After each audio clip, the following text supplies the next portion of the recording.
Tonight's program, we will be discussing the true story of Charlie Kirk's life and death. What you are going to hear is 100% facts. It is Charlie's own words played in its proper context. It is hateful. It is disturbing. Charlie Kirk, earlier this week, at the age of 31 years old, was shot dead in Utah during a public appearance. He is survived by his wife and his children. It is unfortunate. It is undesirable. And many people have sent their condolences. Some people have attempted to force condolences. And certainly you can understand why if you have any shred of humanity in you. You can understand why I have a policy that I've never celebrated people's deaths and stomping on their graves. Unfortunately, Charlie Kirk did not share the same principle. He often celebrated the murders of black people. Particularly, he had a particular joy for the murder of unarmed black people.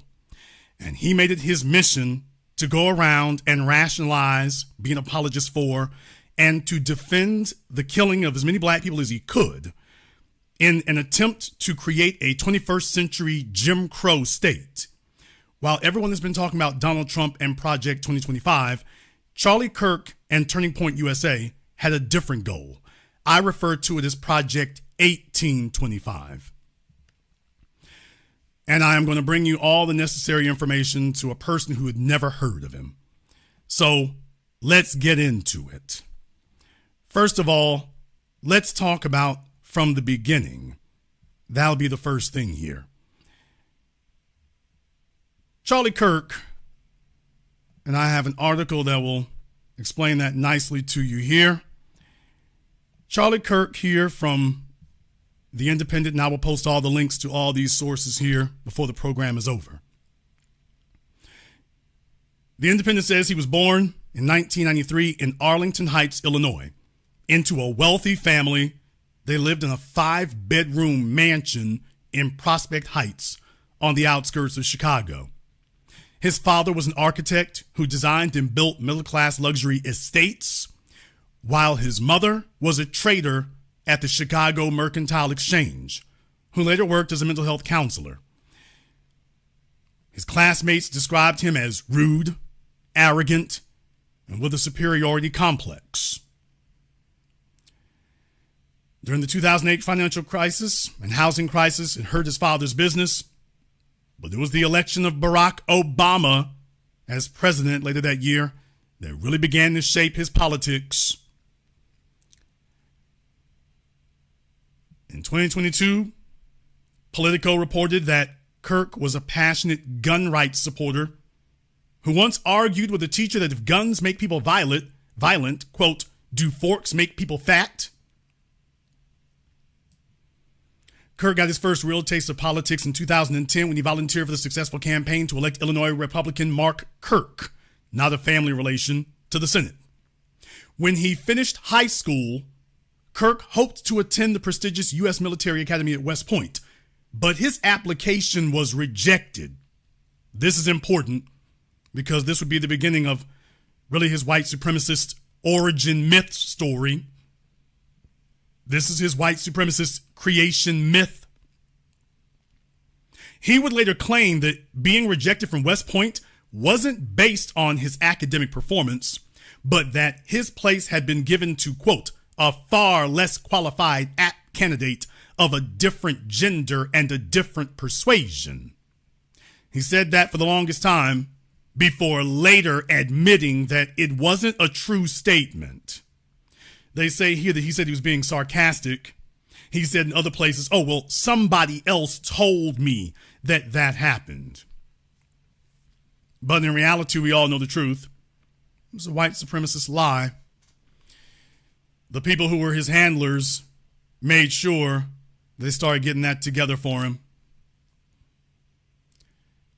In April of 2012, at the age of 18, Kirk wrote to the right-wing news site Breitbart to express his belief that his school textbooks had been politically biased. They commissioned him to write a post headlined "Liberal Bias Starts in High School Economics Textbooks," which garnered significant media attention and landed Kirk an interview on Fox News. Around the same time, he met 71-year-old Tea Party candidate Bill Montgomery. Let me go ahead and put a picture of Bill Montgomery on your screens. He has since passed himself.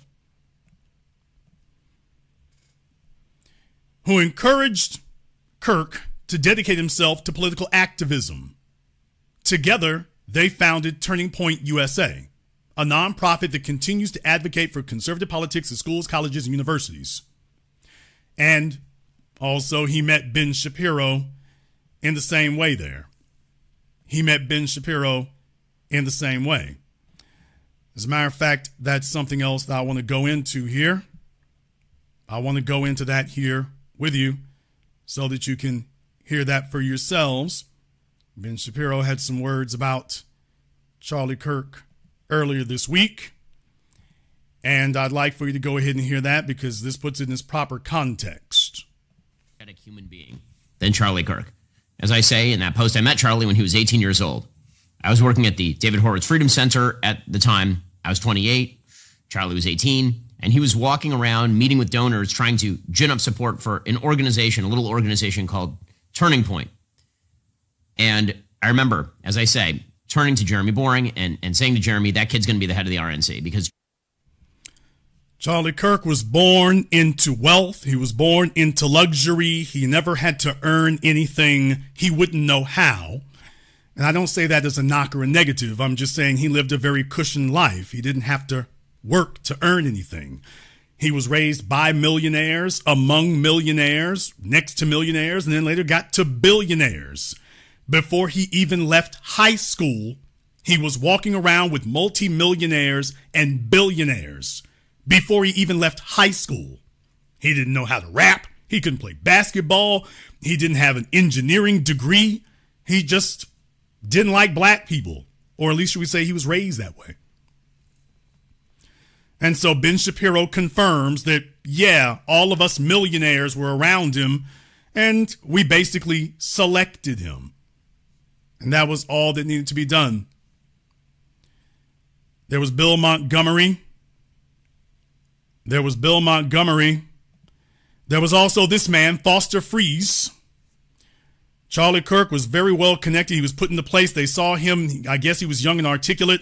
And a bunch of old men with a lot of money selected him and said, he will be the one that we put money into. And we have a plan. Maybe he can sell this new Jim Crow to the next generation of his peers. And that was the reason they chose him. Later would come along the Koch brothers. There would be Koch brothers money that would enter the equation. That's always never far behind. Amongst other multi-billionaire families. So Charlie Kirk was selected like somebody getting a record deal.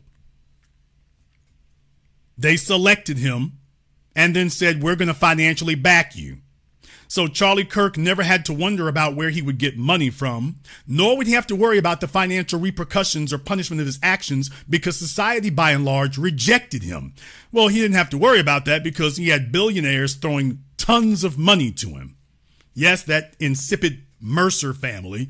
We could be here all day, but all the usual suspects from the Fox News right-wing racist establishment, that's where Charlie Kirk got his money. And by the way, you can look this all up for yourselves if you'd like to, but that's available to you as well. And that's the real story of the starting of Turning Point. Charlie Kirk didn't start anything. He was selected by other people who their other attempts were failing spectacularly. And so they decided we need somebody who can get on the grassroots and who understands the internet, and we'll just flood him with cash. And that was what they did. But I would like to get a little bit further now that you know that part. You want to talk about the life of Charlie Kirk? Charlie Kirk went out and said things. Whether or not he believed them, that's a relative thing, I suppose. One of the things that's come up is his thoughts on empathy. A lot of people have considered it interesting, his thoughts on empathy, because you would think with so many people demanding that you be kind for a man who didn't have kind words for the dead. When he was talking about dead black people, he was as vicious as you could possibly be. Charlie Kirk, people trying to insist on empathy for him. Here were his thoughts on empathy. Instead, it is to say you're actually not in pain. So let's just very short clip. Bill Clinton in the 1990s, it was all about empathy and sympathy. I can't stand the word empathy, actually. I think empathy is a made-up New Age term that it does a lot of damage, but it is very effective when it comes to politics. So, as you can see, he doesn't like empathy. Now you have people demanding it. And before you even try it, he said he preferred sympathy, but by his behavior and his actions, he had neither empathy nor sympathy for any dead person, any dead person who wasn't white. He had neither sympathy nor empathy. As I said, this is just the truth.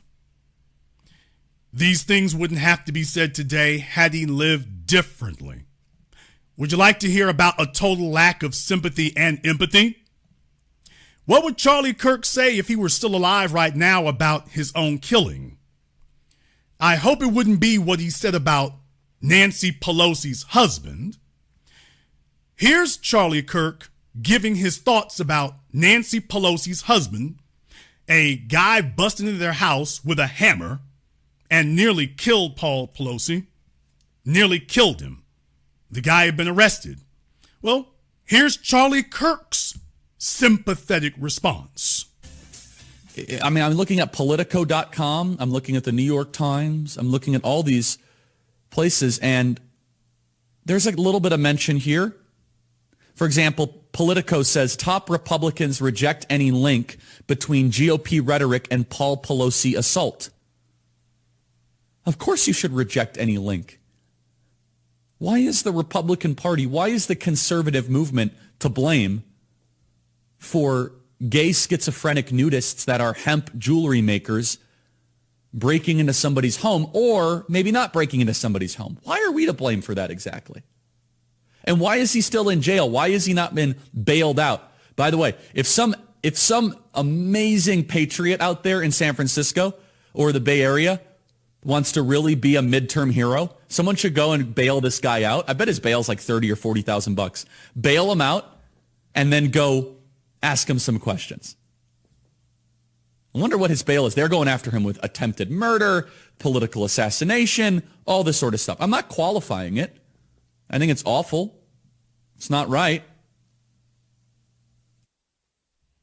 You saw the tweaking of the raising of his eyebrows there. You saw that? It's not right. Yes, this was Charlie Kirk's sympathy for somebody else who had been assaulted, nearly killed. This was how he comported himself with other people. What did Paul Pelosi do to this kid? What did he ever do to you to get that type of response? Who are the people who raised you? Who raised Charlie Kirk to think that that's the way that you respond to your elders? The life of Charlie Kirk. The true story of the life of Charlie Kirk. As I started off from the beginning, he was a father. He was somebody's son. He was somebody's dad. And I would like to have empathy and sympathy for that, but Charlie Kirk didn't express much of that for anybody else when it was his turn. He didn't lead with it. As a matter of fact, he led with the worst assaults he could give you. But maybe that's because you have the unbridled avarice of youth. When you're young, you feel invincible. You think you're invincible, at least. And that brings you to the next point here, because you see Charlie Kirk, in addition to not caring about empathy and not being sympathetic towards people that he had political disagreements with, even if it threatened their lives, Charlie Kirk felt invincible about guns. Where guns were concerned, when Charlie Kirk was questioned about mass shootings at schools and should anything be done, Charlie Kirk told you, no, maybe we'll have some more cops around, but other than that, there should be no changes, and that shootings were simply the price you pay to live in a society that gives you the Second Amendment. I'm not exaggerating. Hear his words for yourselves. Now, we must also be real. We must be honest with the population. Having an armed citizenry comes with a price. Wow. And that is part of liberty. Wow.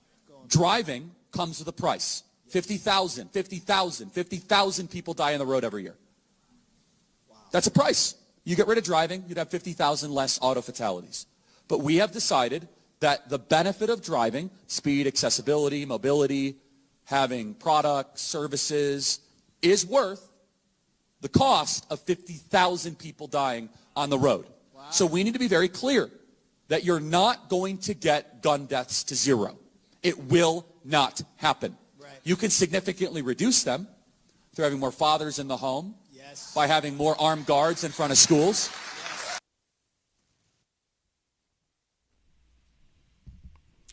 That old sawbone that he gave, you could significantly reduce it if you had more fathers in the home. And if you had more guards around schools, because that's what schools need, are more guards. On your screen is a picture of Tyler Robinson. He's the one wearing the striped shirt.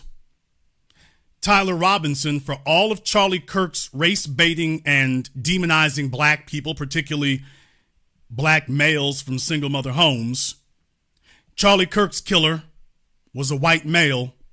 Charlie Kirk's killer was raised in a two-parent home, as you can see.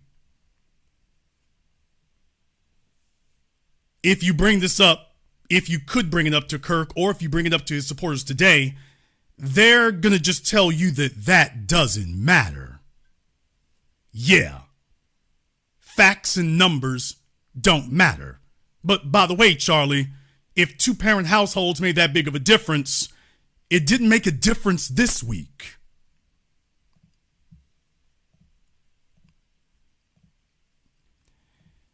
I do not say that to be irreverent. I say that because, by the way, facts matter and math matters.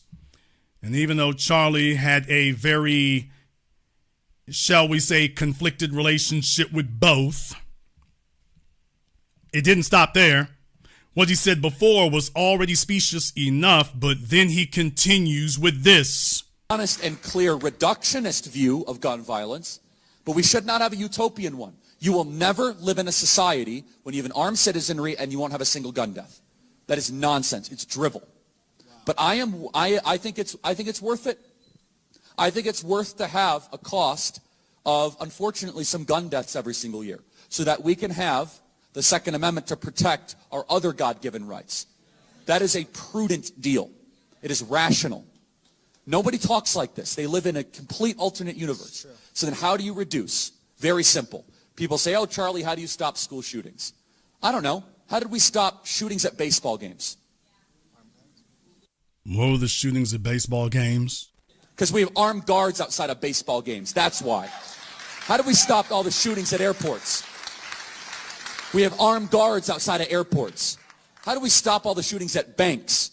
We have armed guards outside of banks.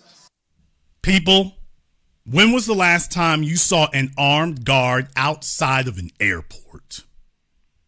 This is just lying, which Charlie Kirk did on a rabid basis. He would just invent falsehoods out of whole cloth. When was the last time you saw an armed guard at your bank? When was the last time any of you went to Bank of America, Chase Bank, and there was an armed guard outside of the bank? Bring me a picture of the armed guard standing outside of your local bank. As I say, why he was raised and brought up by a bunch of people who all they did was lie. And their job was to tell lies constantly. Get the lies out there as far as you could, because you see, that was what they taught him. I'd like to take a brief aside here for those of you who don't understand the psychology behind it.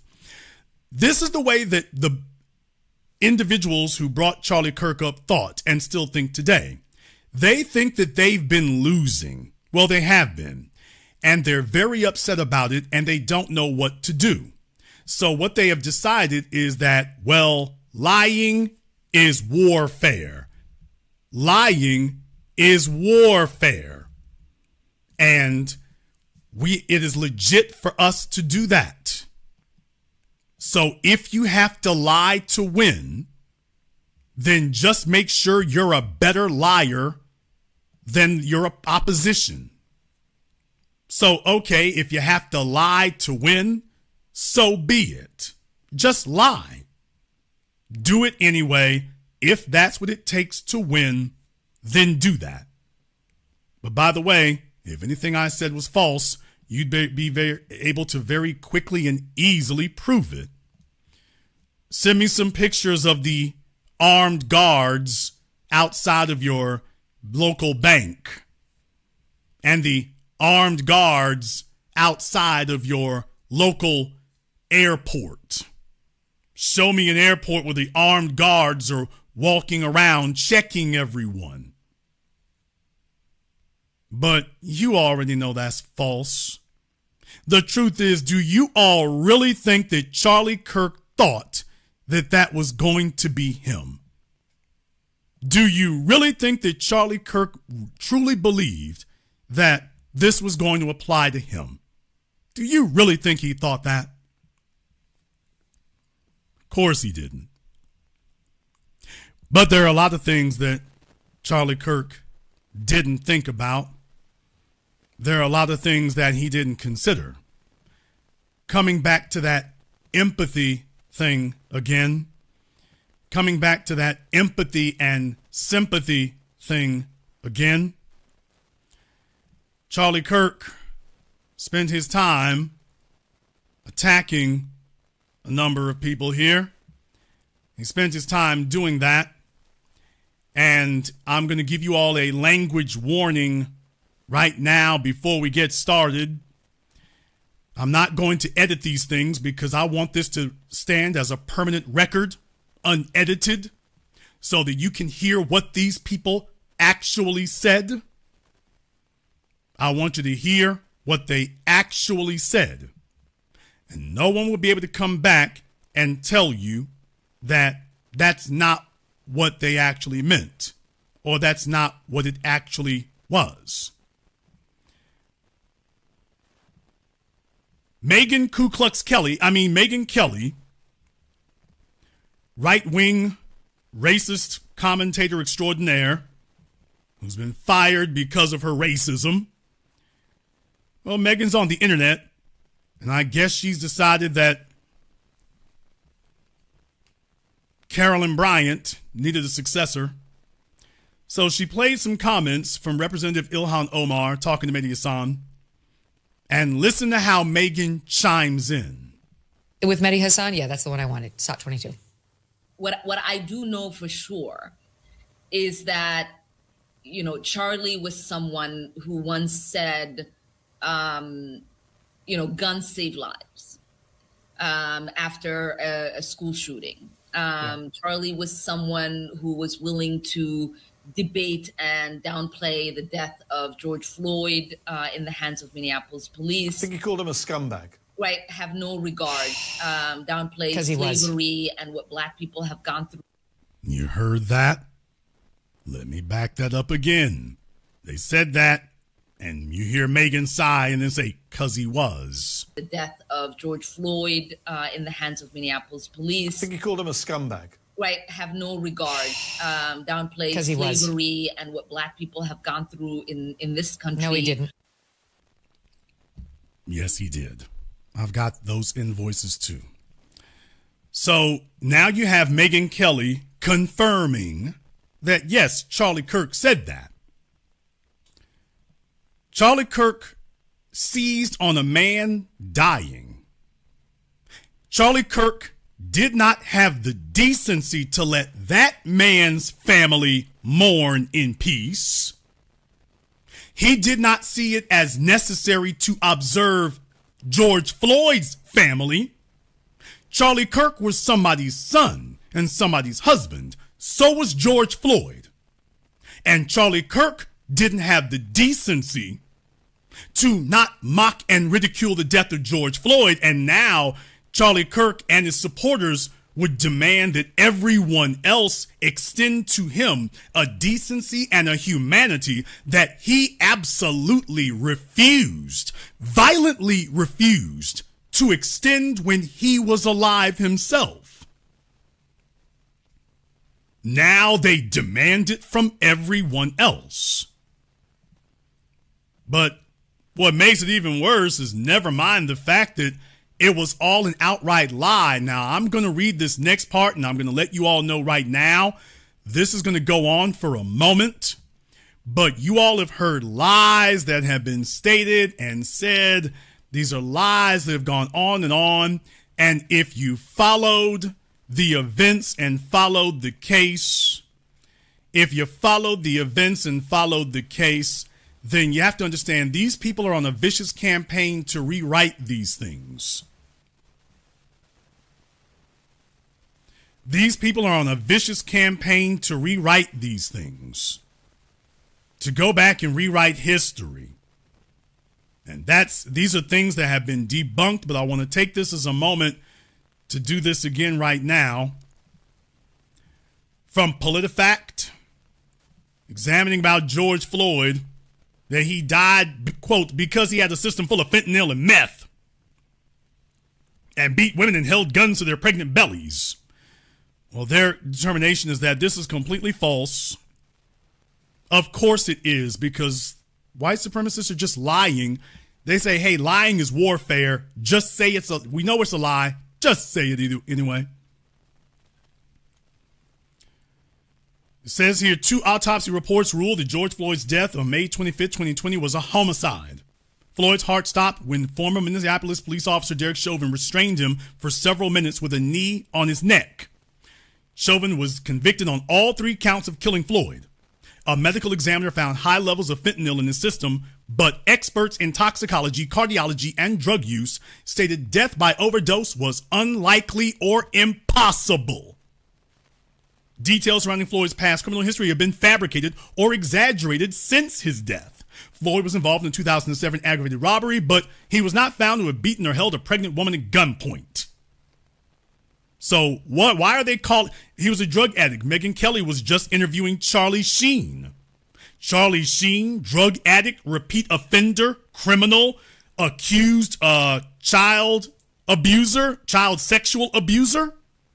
And Megyn Kelly today, as I say this, earlier today, she released a video that she just did an interview with Charlie Sheen, and she was laughing and cheesing. I posted it on Twitter so you all can see it. So how Charlie Sheen is levels below George Floyd. Is Charlie a scumbag too? And if she is, she seems pretty happy with the scumbag Charlie. Just saying. I want to drop down here. It says, PolitiFact has debunked several claims that Floyd died due to a drug overdose. The Hennepin County Chief Medical Examiner, Andrew Baker, ruled that the cause of Floyd's death was homicide due to, quote, cardiopulmonary arrest complicating law enforcement subdual restraint and neck compression, meaning that Floyd's heart stopped as Chauvin restrained him.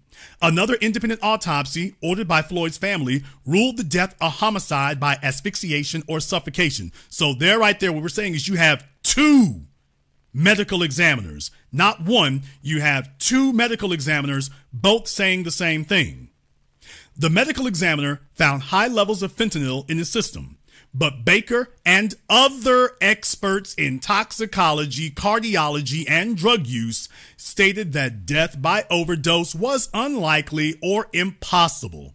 Chauvin was convicted of second-degree unintentional murder, third-degree murder, and second-degree manslaughter.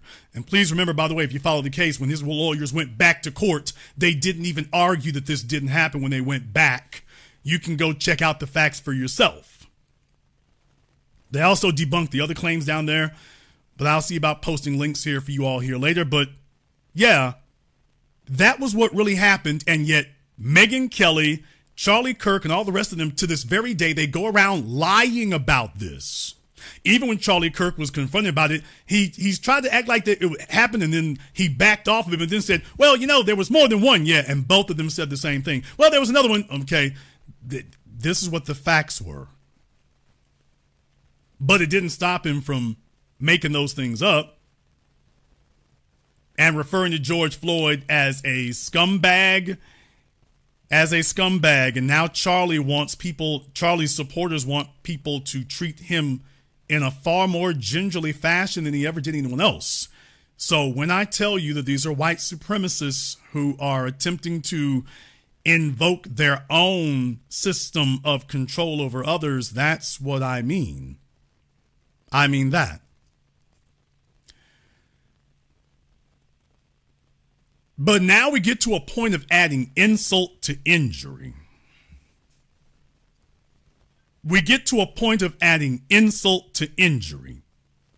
Because Charlie Kirk, after he was dead or on his way to dying, you had individuals attempting to deify him in the most despicable manner possible. They actually had the unmitigated, shameless gall to attempt to compare Charlie Kirk, lifelong racist who attacked elderly people after if they were dying or almost dying, that individual who literally told you he was without empathy, tried to compare him to Dr. Martin Luther King Jr. You have to understand the sickness of these people. It's a sick joke to them. It always is a sick joke to them.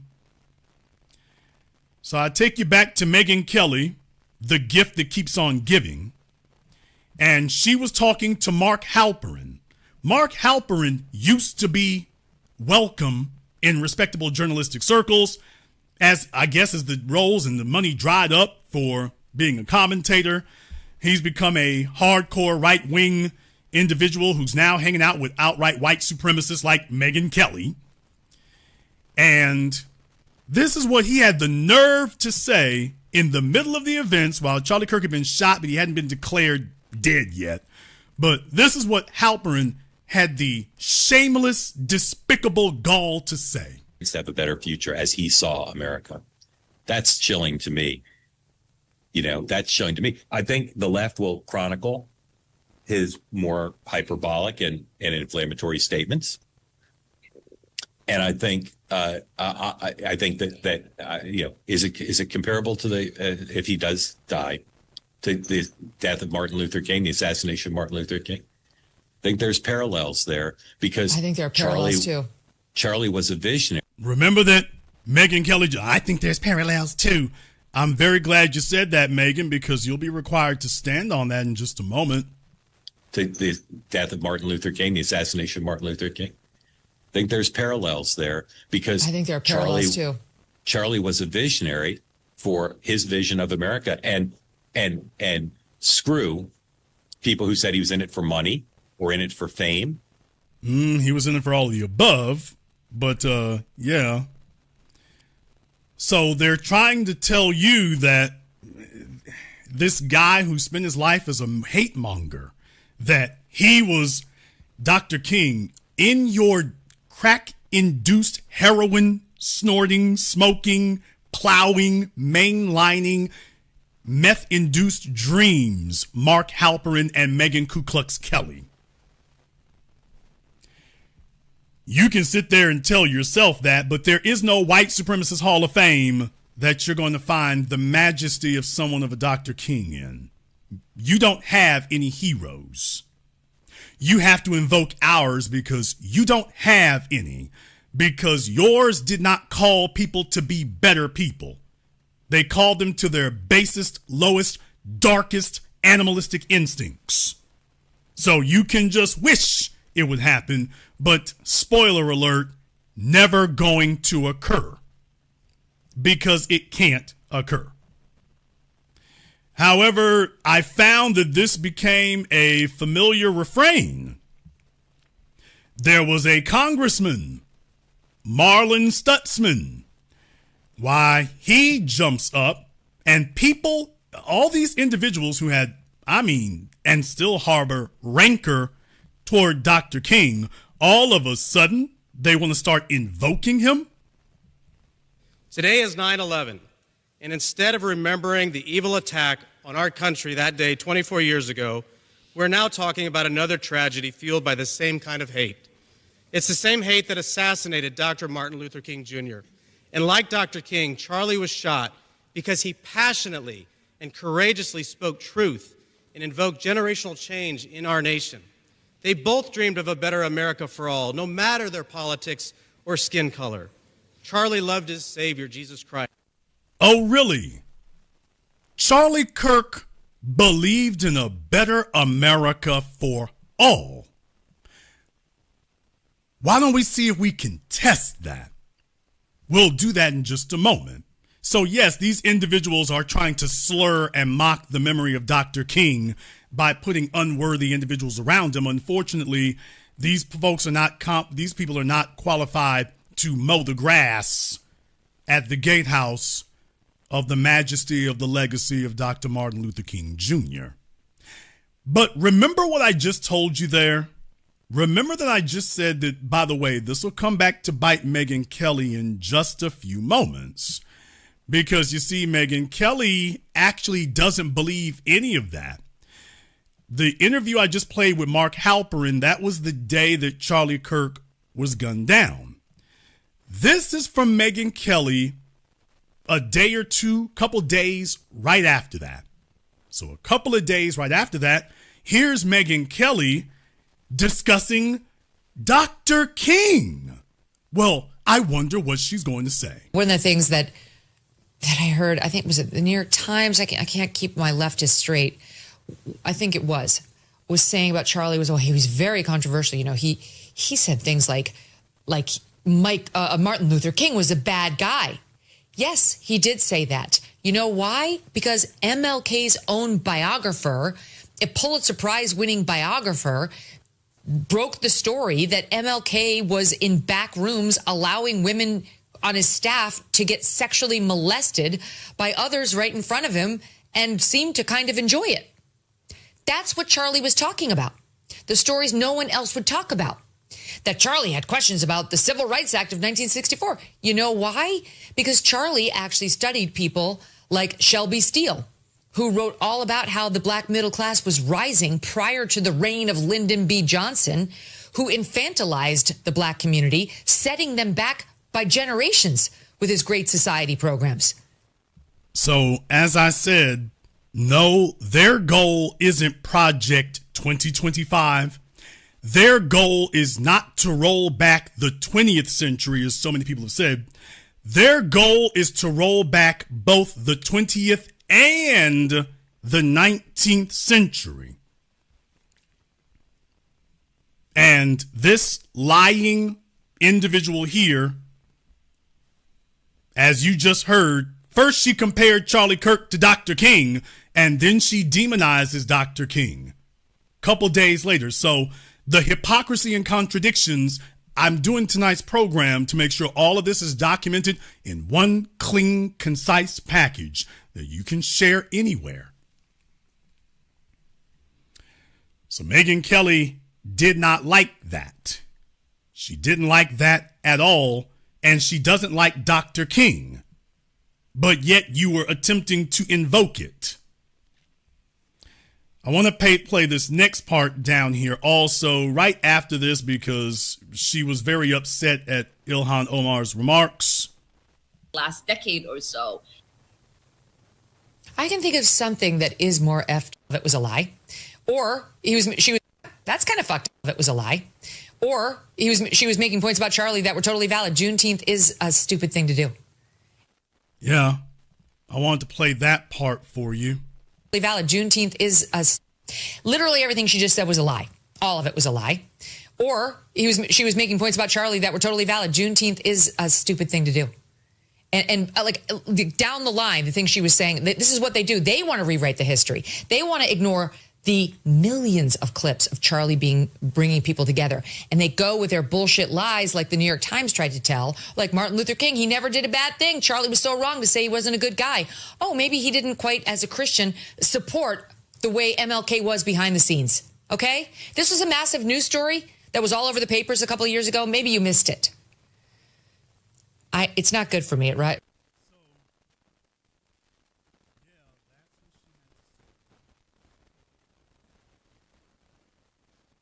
That was the grace that she extended to him. You heard that for yourselves. She didn't just go after Dr. King.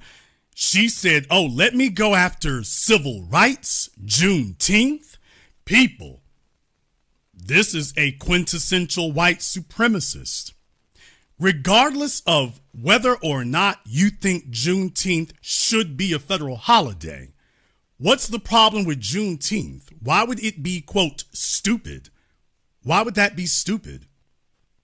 What is the reasonable reason for that? And if it's stupid, then why isn't it the 4th of July? It all happened on American soil. So first she compares Charlie Kirk to Dr. King, and then because she can't stomach it, she turns around and attacks Dr. King.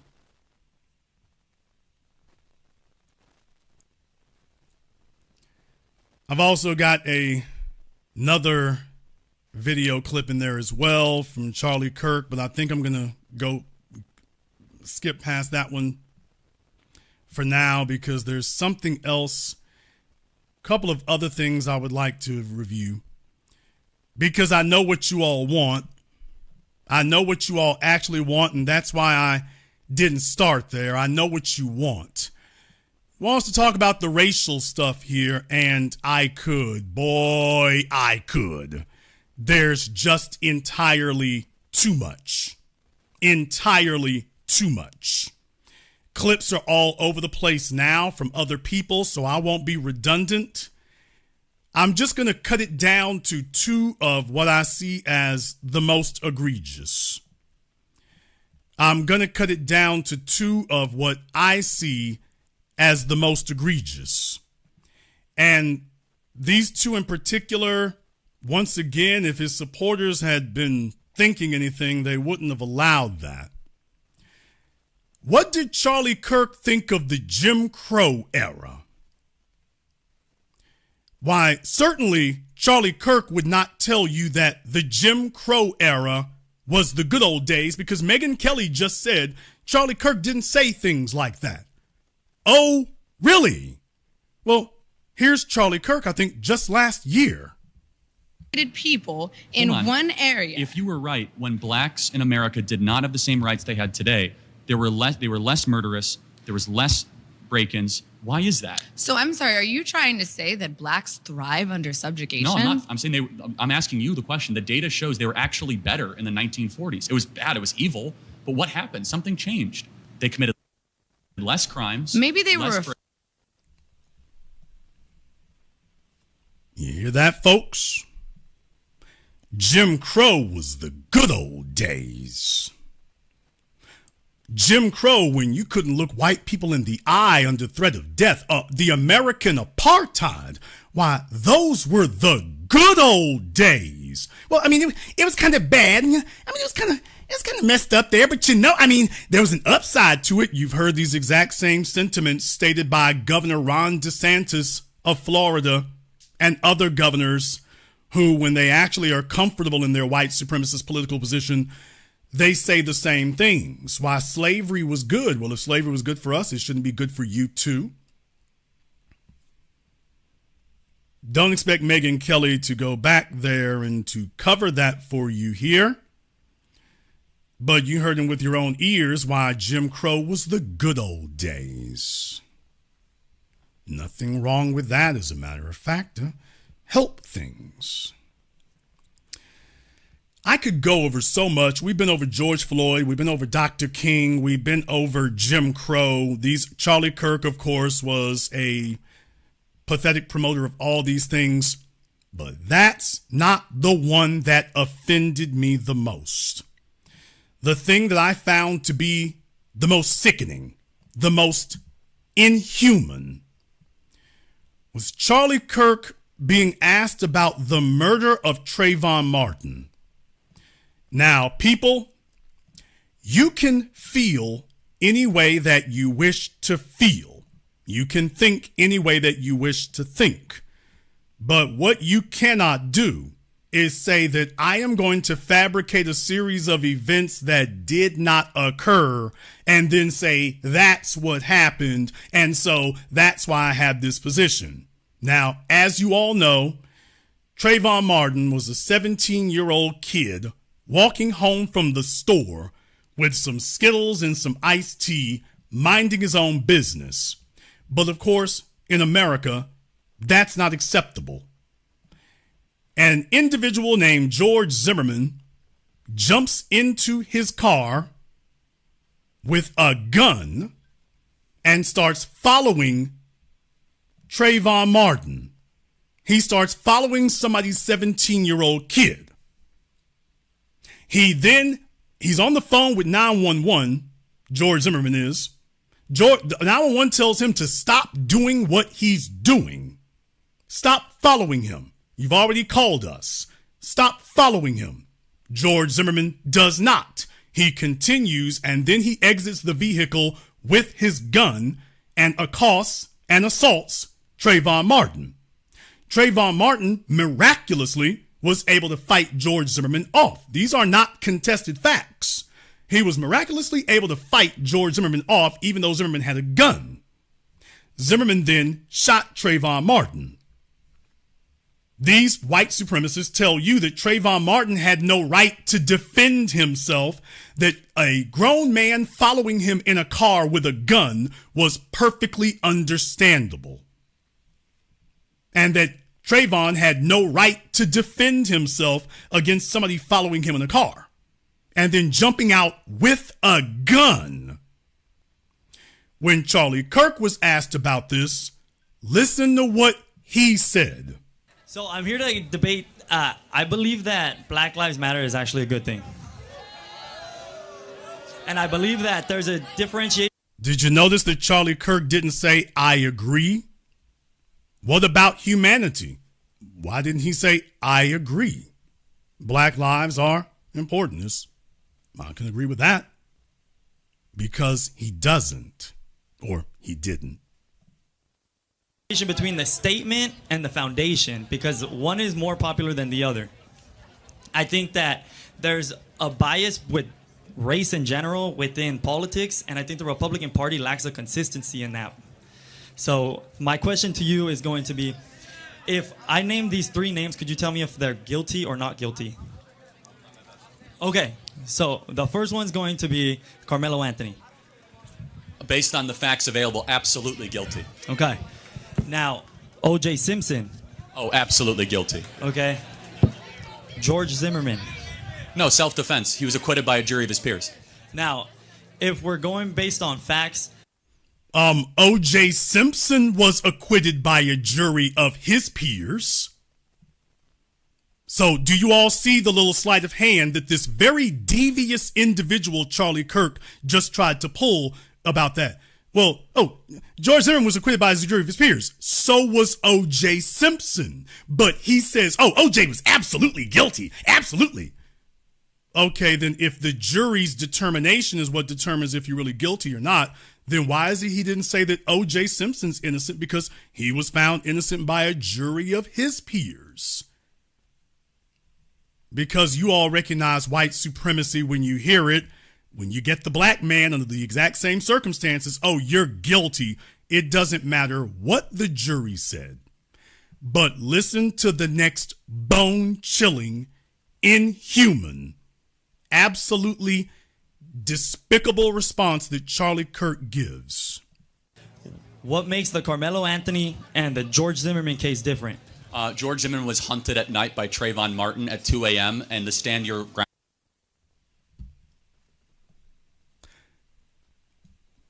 That right there is the one that did it for me. Right there. I didn't have to hear anything else. He just told you all that Trayvon Martin, who was walking home and George Zimmerman was following him, the guy following you, you're hunting him. At this point, Charlie Kirk has exited the family of man and has become a savage subhuman. At this point right here, people, a 17-year-old kid, and Charlie Kirk sees himself in a race war with a 17-year-old kid. Now, you can try to refabricate history about any other event, but you cannot say that Trayvon Martin was following George Zimmerman. If Trayvon Martin was following George Zimmerman, then this fellow on the bus in Charlotte was following the young female, white female is following the fella in the red hoodie behind her. If you're going to say that the person pursuing you, you're hunting them, then this is a picture of her hunting the gentleman behind her. If that's what you're going to say, because it's the same thing. George Zimmerman was following Trayvon Martin. And Charlie Kirk had the demonic gall to say, well, Trayvon Martin was hunting George Zimmerman. George Zimmerman had the gun.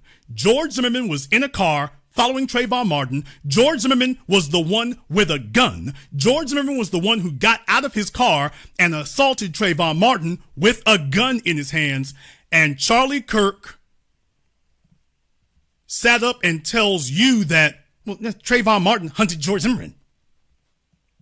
Let me replay that again. These are Charlie Kirk's words when people ask, why do people not like him? Because this is subhuman.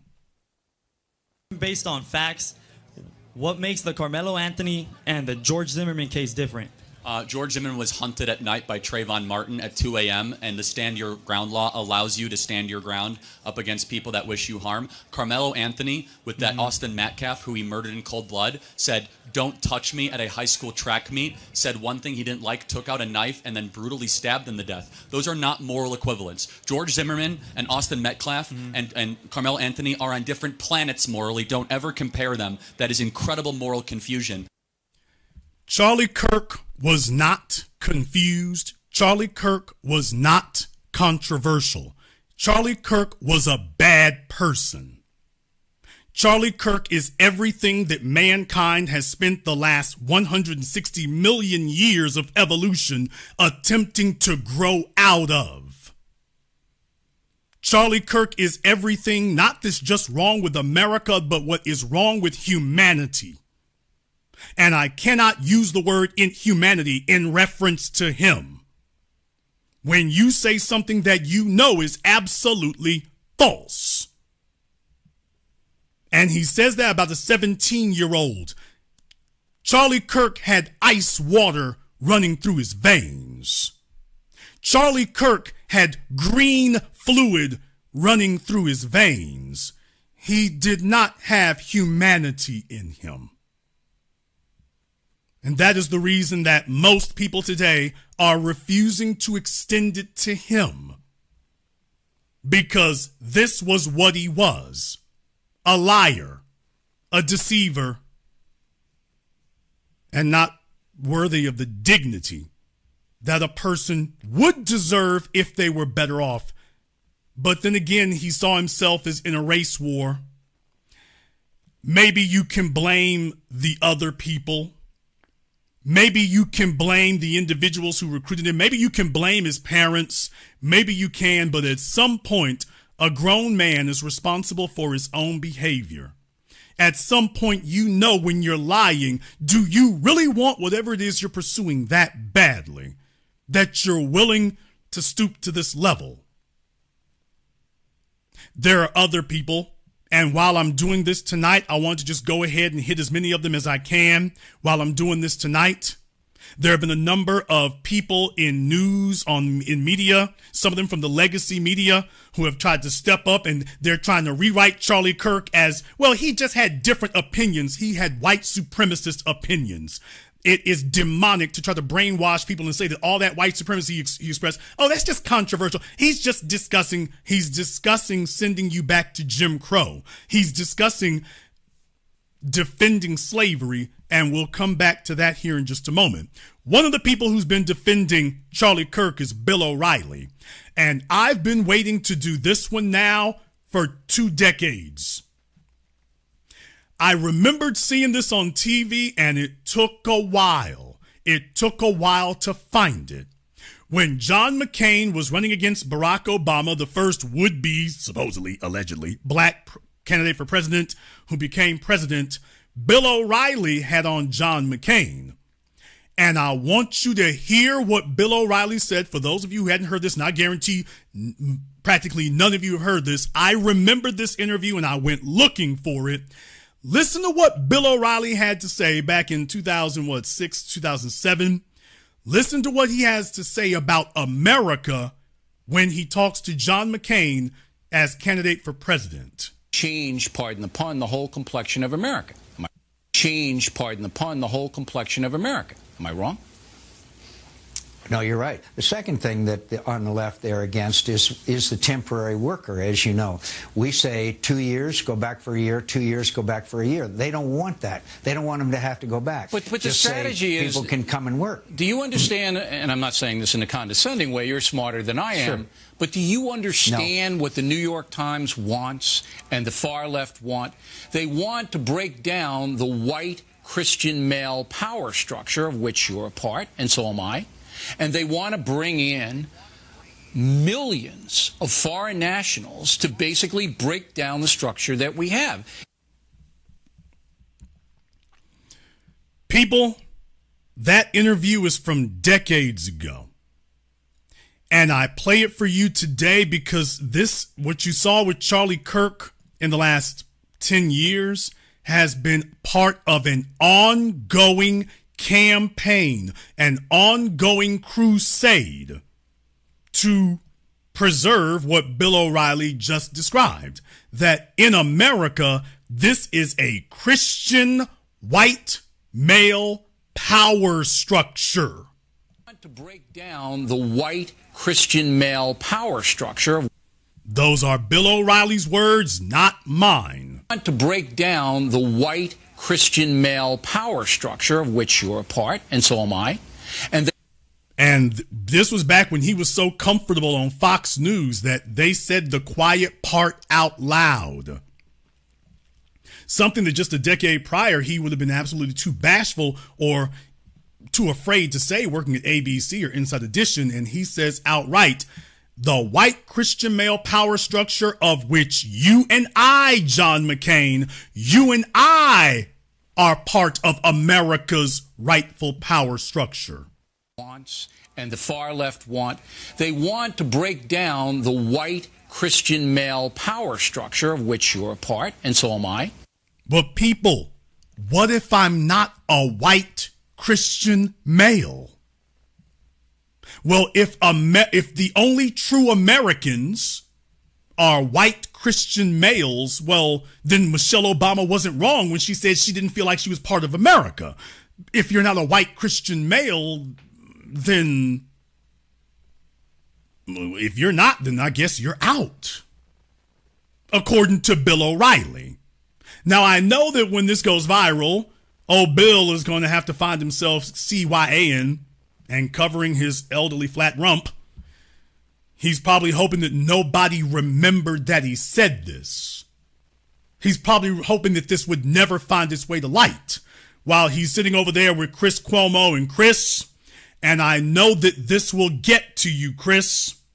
I have had many diplomatic things to say where you are concerned. I have considered you to be a very competent news person, politics or your personal politics to the side. But Chris, you are riding a very dangerous line right now. There's some place in this world to be sympathetic to others, but do not lie about what Charlie Kirk was. Or maybe it's because you're a white male too, and maybe his views are not too far from your own, but you are doing entirely too much defending. To talk to Charlie Kirk is to be given a complete buffet of white supremacist racism at an absolutely poisonous level. That brings me to the last thing here. And I don't mean to wax poetic. You all, for those of you who may have seen it, if you're not familiar with the construction of the bomb, the first atomic bomb, and since Christopher Nolan's film, Oppenheimer, everyone is now a lot more familiar with J. Robert Oppenheimer. And this interview was 2 decades after the bombs were dropped. And I'm very glad they did this interview. In this interview, I think he was, at this time, he was dying of cancer. He was smoking like a chimney, but by this point, I think by the time this interview takes place, he was already dying of cancer. He was already getting very frail, very thin. And they asked him, what do you think about the bomb? How do you feel about that? Because by the 60s, we know the Soviet Union, we know that everybody's going to have the bomb now and that this is going to bring the world to the brink of thermonuclear war, apparently. And would you do it all over again if you knew about this? How do you feel about it in retrospect? I remember most of his response, but it's this one part right here. In reference to Charlie Kirk and to anybody who would attempt to defend him, it's this one part right here that Robert Oppenheimer said that I think that has stood the test of time and is more prescient today than it was then. The war had started in 1939. It had seen the death of tens of millions. It had seen brutality and degradation, which had no place in the middle of the 20th century. You can see Robert Oppenheimer, he's not even looking at the interviewer. This is a man who has lived so long and seen so much, and he had to think about the fact that, by the way, when that bomb dropped, hundreds of thousands of people were wiped out in a second, or 100,000 in a second, and then after that. And when he was asked, did you make the right decision? I didn't play the part right before, but he's saying when we talked to the generals and they told us about how hard it would be if we had to go into Japan, how hard it would be to take the islands of Japan, and the bomb seemed to be the only way. And then he said what you just heard, and he was thinking about everything before that. That there had been tens of millions of people who had already been killed in the Holocaust, in the concentration camps, much less on the battlefield. And he saw all of that. And he said, and it was a level of brutality and degradation that had no place in the middle of the 20th century. Charlie Kirk represents a level of inhumanity, dishonesty, criminal deceit, and barbarism that has absolutely no place going into the middle of the 21st century. This idea that you're going to slaughter people to maintain a white male supremacist power structure, and you will lie to them, and you will inflict a tyrannical rule and fascism and anything else you want to, because this is your land, damn it, and it's your manifest destiny, and if they have to die, oh well, gotta break a few eggs. And this type of white supremacy has no place in the middle of the 21st century. Chris Cuomo, Bill O'Reilly, Megyn Kelly, and all the rest of you who have attempted to massage Charlie Kirk. You can have sympathy for his children growing up without a father. That is terrible. That is awful. Especially to have to witness that. You know who else had to witness that? Dr. King's children. Malcolm X's children. Trayvon Martin has had a mother and a father. So did George Floyd, and yet you all never expressed sympathy for them. As a matter of fact, you demonize the victims. That's inhuman. Our immortal ancestor, Dr. Francis Cress Welsing, spoke about what the real cause of this is. That white society has a significant segment of it that is terrified of genetic annihilation, and that's driving all of this butchery and debauchery.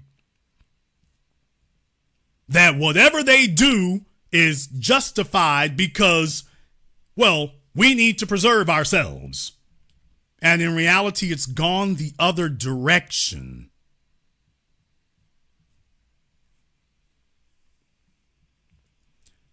And this was the true story of the life and death of Charlie Kirk. He spent his life prompted and prodded by other people to tell you that black people were the real enemy, and that if we could just figure out how to control them by whatever means, then everything else is fine. And everyone has talked about the irony of the situation, and he had his eyes so much on us as the threat, he told himself that in the middle of Utah, at a white school, on a white campus, in a white city, in a white state, that he was safer than he's ever been. That's what he told himself.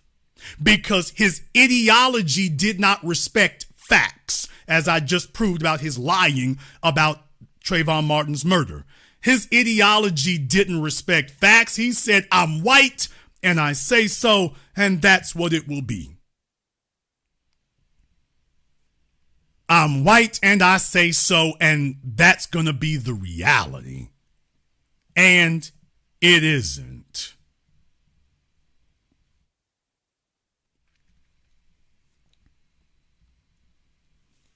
Charlie Kirk had an opportunity to contribute to people. He had an opportunity to be a plus. He had an opportunity to say, we can all win. But white supremacy does not believe we can all win. White supremacy believes that murder and killing is actually a positive. And while I do accept that hardship and struggle and overcoming things is a good thing, murder and misery is not. Overcoming hardship is what is best and greatest in us. Inflicting harm to others for your own personal gain, that's the worst in us. And to call himself a Christian, of course, is the white supremacist moniker.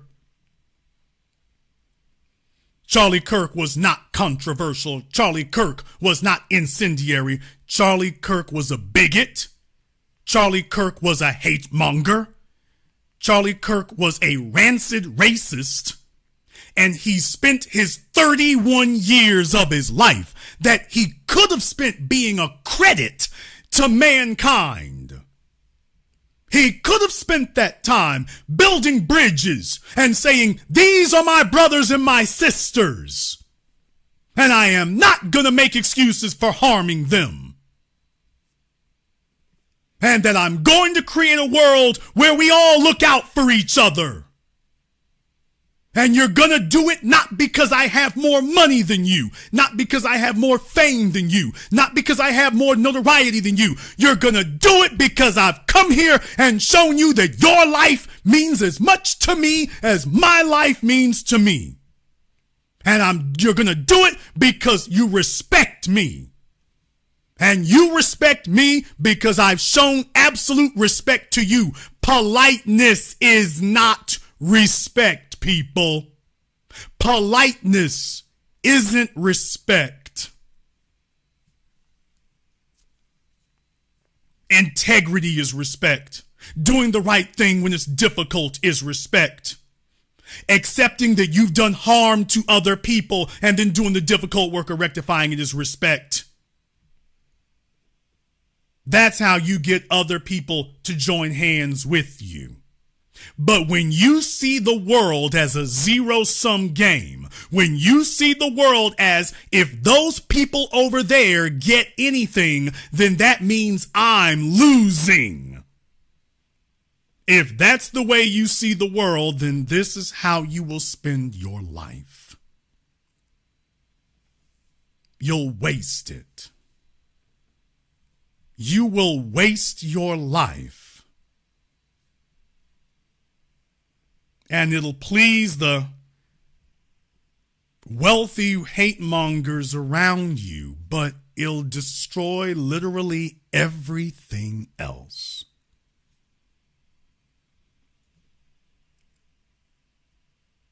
And this is the life and legacy of Charlie Kirk. I do not hate Charlie Kirk. I just pity him. I pity him because he could have been so much more.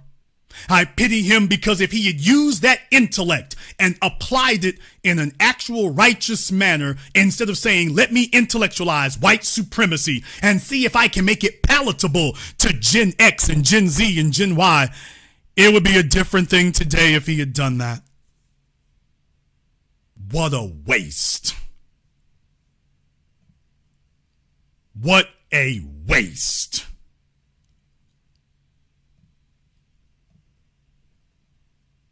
However, you might disagree. Therefore, we're going to go ahead and throw the link to the Zoom up in the chat room here momentarily, and you'll be allowed to weigh in for yourselves. You'll be allowed to weigh in for yourselves, and we'll be glad to have that. Before we do, I want to thank everyone, and I do mean everybody who has contributed to tonight's program on PayPal, Super Chat, Venmo. Shout out here to Nancy King. I told you all that I was the greatest of all time. I told you today I'm still the greatest of all time.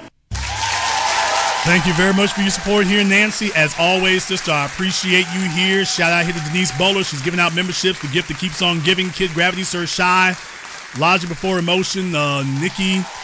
Thank you all very much for your support. Mogul Maze, that's my dude. Thank you very much for your support here as well.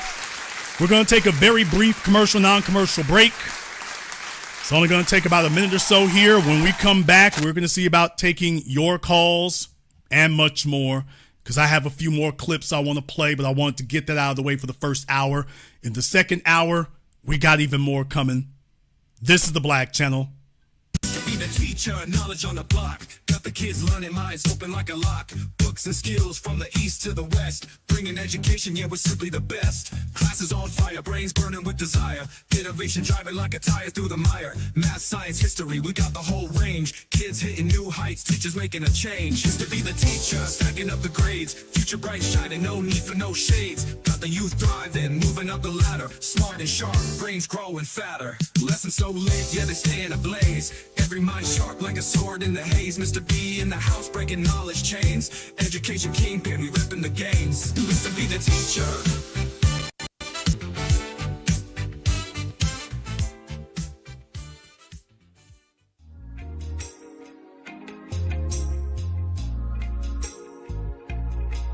Order yours today to experience all the benefits of Ash Kickin' Body Butter.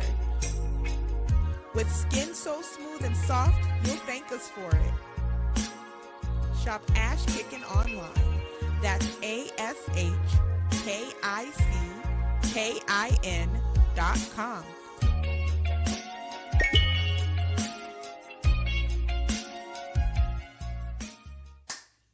Hi, this is Brenda Starr, creator of Poetry with a Purpose and author of the book Pressed But Not Crushed.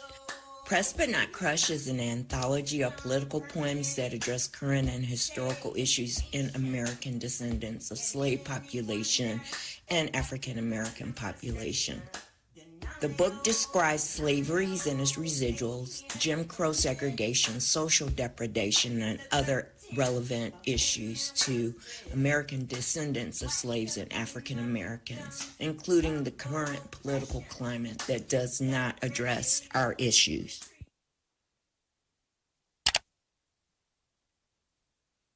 This is the Black Channel. I am your host, your brother, your humble servant, the Black Authority. Very glad to be with you all here this evening. And I want to take a moment here to go to something else. We are discussing the true story of Charlie Kirk's life and death. And I want to take a moment here to review something else. And the link to the Zoom is pinned at the top of the chat room. Please remember, when you call in on Zoom, the only thing that I request is make sure you have your camera and your microphone turned on. The internet will not see you. I'll be the only one who sees you. If you don't turn your camera and microphone on, you will not get to be on. So just to make sure that there's no trolling, the host wants to make sure that we can see you, that I can see you, just to make sure that anyone who wants to express their thoughts doesn't decide that they're going to start trolling. So that is all that we ask. Plain and simple. You do not have to agree with the host. Make sure you don't troll. That's all. But you don't have to agree with the host. But I do just require that you do that. In any case, as I was saying here, so there were some other folks. Of course, Glen Beck, racist extraordinaire who spent his life low-key and high-key attacking black people. And here was the crazy thing, folks. Here was the crazy thing. In the middle of Charlie Kirk's murder in broad daylight at the hands of a white man, they were stopping what they were doing. Megyn, Kelly, and all these other people stopped what they were doing repeatedly. I've got literally 4 or 5 sound bites I can play for you all. They kept stopping to talk about us. Charlie Kirk is dead, and these people have such a mental fixation with hating black people that they're talking about black people in the middle of Charlie Kirk's murder, where black people have nothing at all to do with it. Not a thing. And yet they bring us up. Well, Jason, where's your proof? By the way, this program tonight is for all the folks who said on Twitter and whatnot, where's your proof? They're getting real quiet over there now about the where's your proof. They done got real quiet. But by the way, folks, here's your proof from Glen Beck. And we have no idea how Charlie is. All we know is he's been shot and that it was a brutal shot to the neck that we saw too much of. Megyn, when I was talking today about Charlotte, on the video, you can hear the killer say, I guess I killed that white woman or whatever it was, that white girl. Mm-hmm. And I was in Washington, D.C. Just a couple months ago, and my wife and I were walking down the street, and there was this big black guy on a bike, and he kept circling us, and he kept pointing right directly at me and looking me in the eyes and said, "Today's the day I'm going to kill me a white man. Oh, I'm going to kill me a white man today." And he finally he saw my security, and then he went away.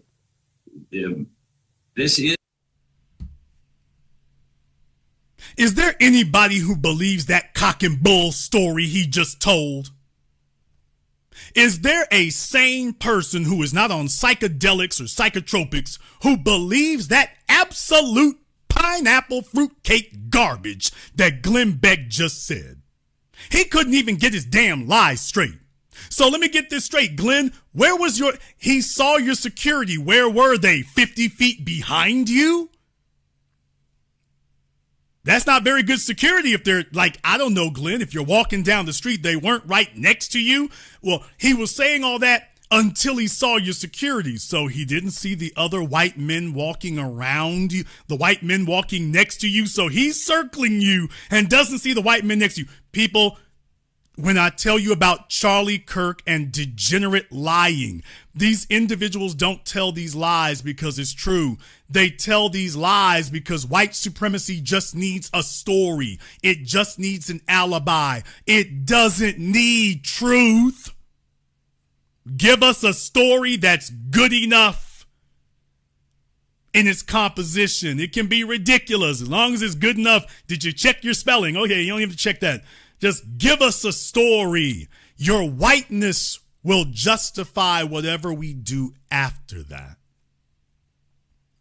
What Glen Beck said was so absolutely, ludicrously, hilariously false that he should have been ashamed to even say it.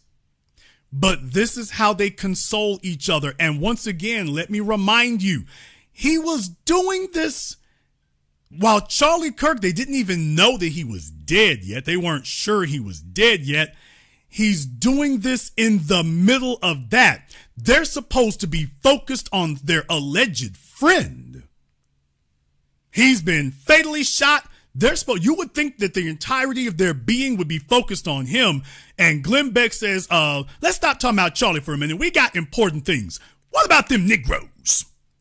Okay, yeah. Charlie shot over here, but about them black folk, the real problem. People, this is a psychosis. And he knew that aged out Megyn Kelly would sit there and tolerate it.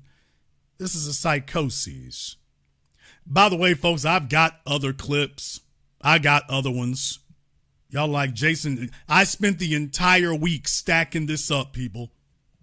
As soon as these events happened, I spent the week stacking it up because I knew it was going to come to this. Glen Beck wanted to send a dog whistle to all the white supremacists out there. He wanted to send a dog whistle to all of them. He was not content to just talk about Charlie Kirk. Why? He wanted to give you all the update on his favorite white supremacist arch fiends themselves. He wanted to give you an update on Dennis Prager. The time to learn about protection and spend the money. Spend the money if you have to, but stay alive. We've lost Dennis Prager, one of the greatest voices for God, I think, and to the youth with Prager University. What do you mean we've lost Dennis? I mean, he had a terrible accident. He was hurt, but the last report I heard was he was doing a little better. I shouldn't have said Dennis. I pray he comes back and he is able to do the things that he can. I know he can write books, but I don't know if. You mean we lost him in the way we used to have him? Thank you. So yes, this is how these racists comfort each other. Dennis Prager, a vicious white supremacist who literally put out a cartoon that they're trying to distribute in schools, literally put out a cartoon defending slavery and saying, well, they were just workers. I mean, well, they were immigrants. I mean, slavery's okay. I mean, just in our time, people, let's be very clear about something. I'm going to get everybody on Zoom. I'm going to get to you right after this. When it comes to slavery, let's be clear. Slavery has never been a controversial issue that people did not understand. Slavery has been understood as something wrong, at least since the Old Testament. Otherwise, why would Moses be saying that God sent me to free my people from bondage in Egypt? Folks, if there was ambiguity about slavery in the 1500s, then why is it 5, 6, 7,000 years ago, at least 2,000 years ago with the Christian Bible? Well, why was Moses saying that let my people go? Which was the entire story of Moses, which is really what the Old Testament is on, well, him and Abraham. If there was ambiguity about whether slavery was acceptable, then why did Moses say, I'm here to free my people?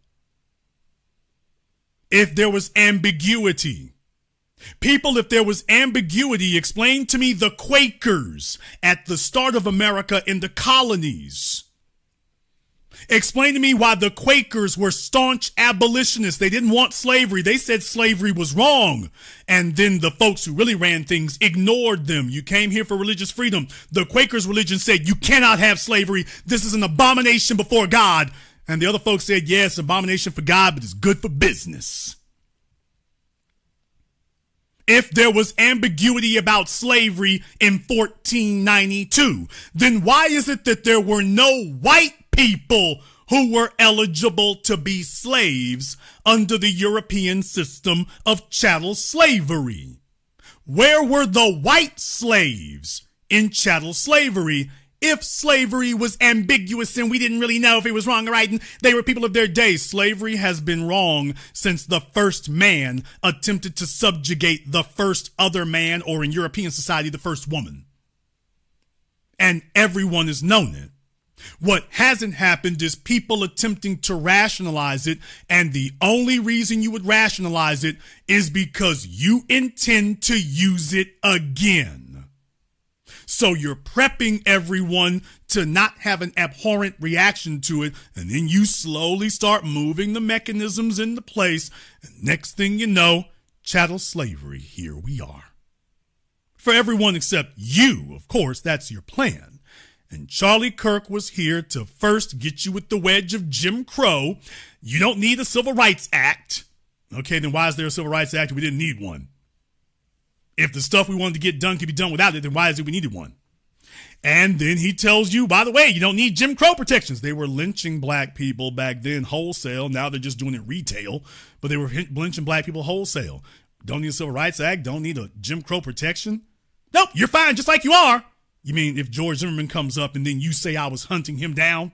Well, you better not do anything that Zimmerman doesn't like. That's the barbarism and animalistic behavior of these individuals. I dare not call them people. They are the face of evil. Evil is when you say to the 17-year-old who's being stalked by a grown man with a gun, evil is when you say he's hunting the grown man. That's evil. It's not bad. That's not controversial. That's just evil. Unfortunately, we have a lot of evil out there. Let me go ahead and jump over here on Zoom. I am going to try to give anybody who doesn't show up on a normal basis here a little bit of priority. I see a couple of names here. Let me go ahead and see if I can grab those first. Let me see if I can grab Constructive Action first. Constructive Action. Go ahead and unmute yourself, brother. Mr. Black, good evening. All right, sir, what's on your mind?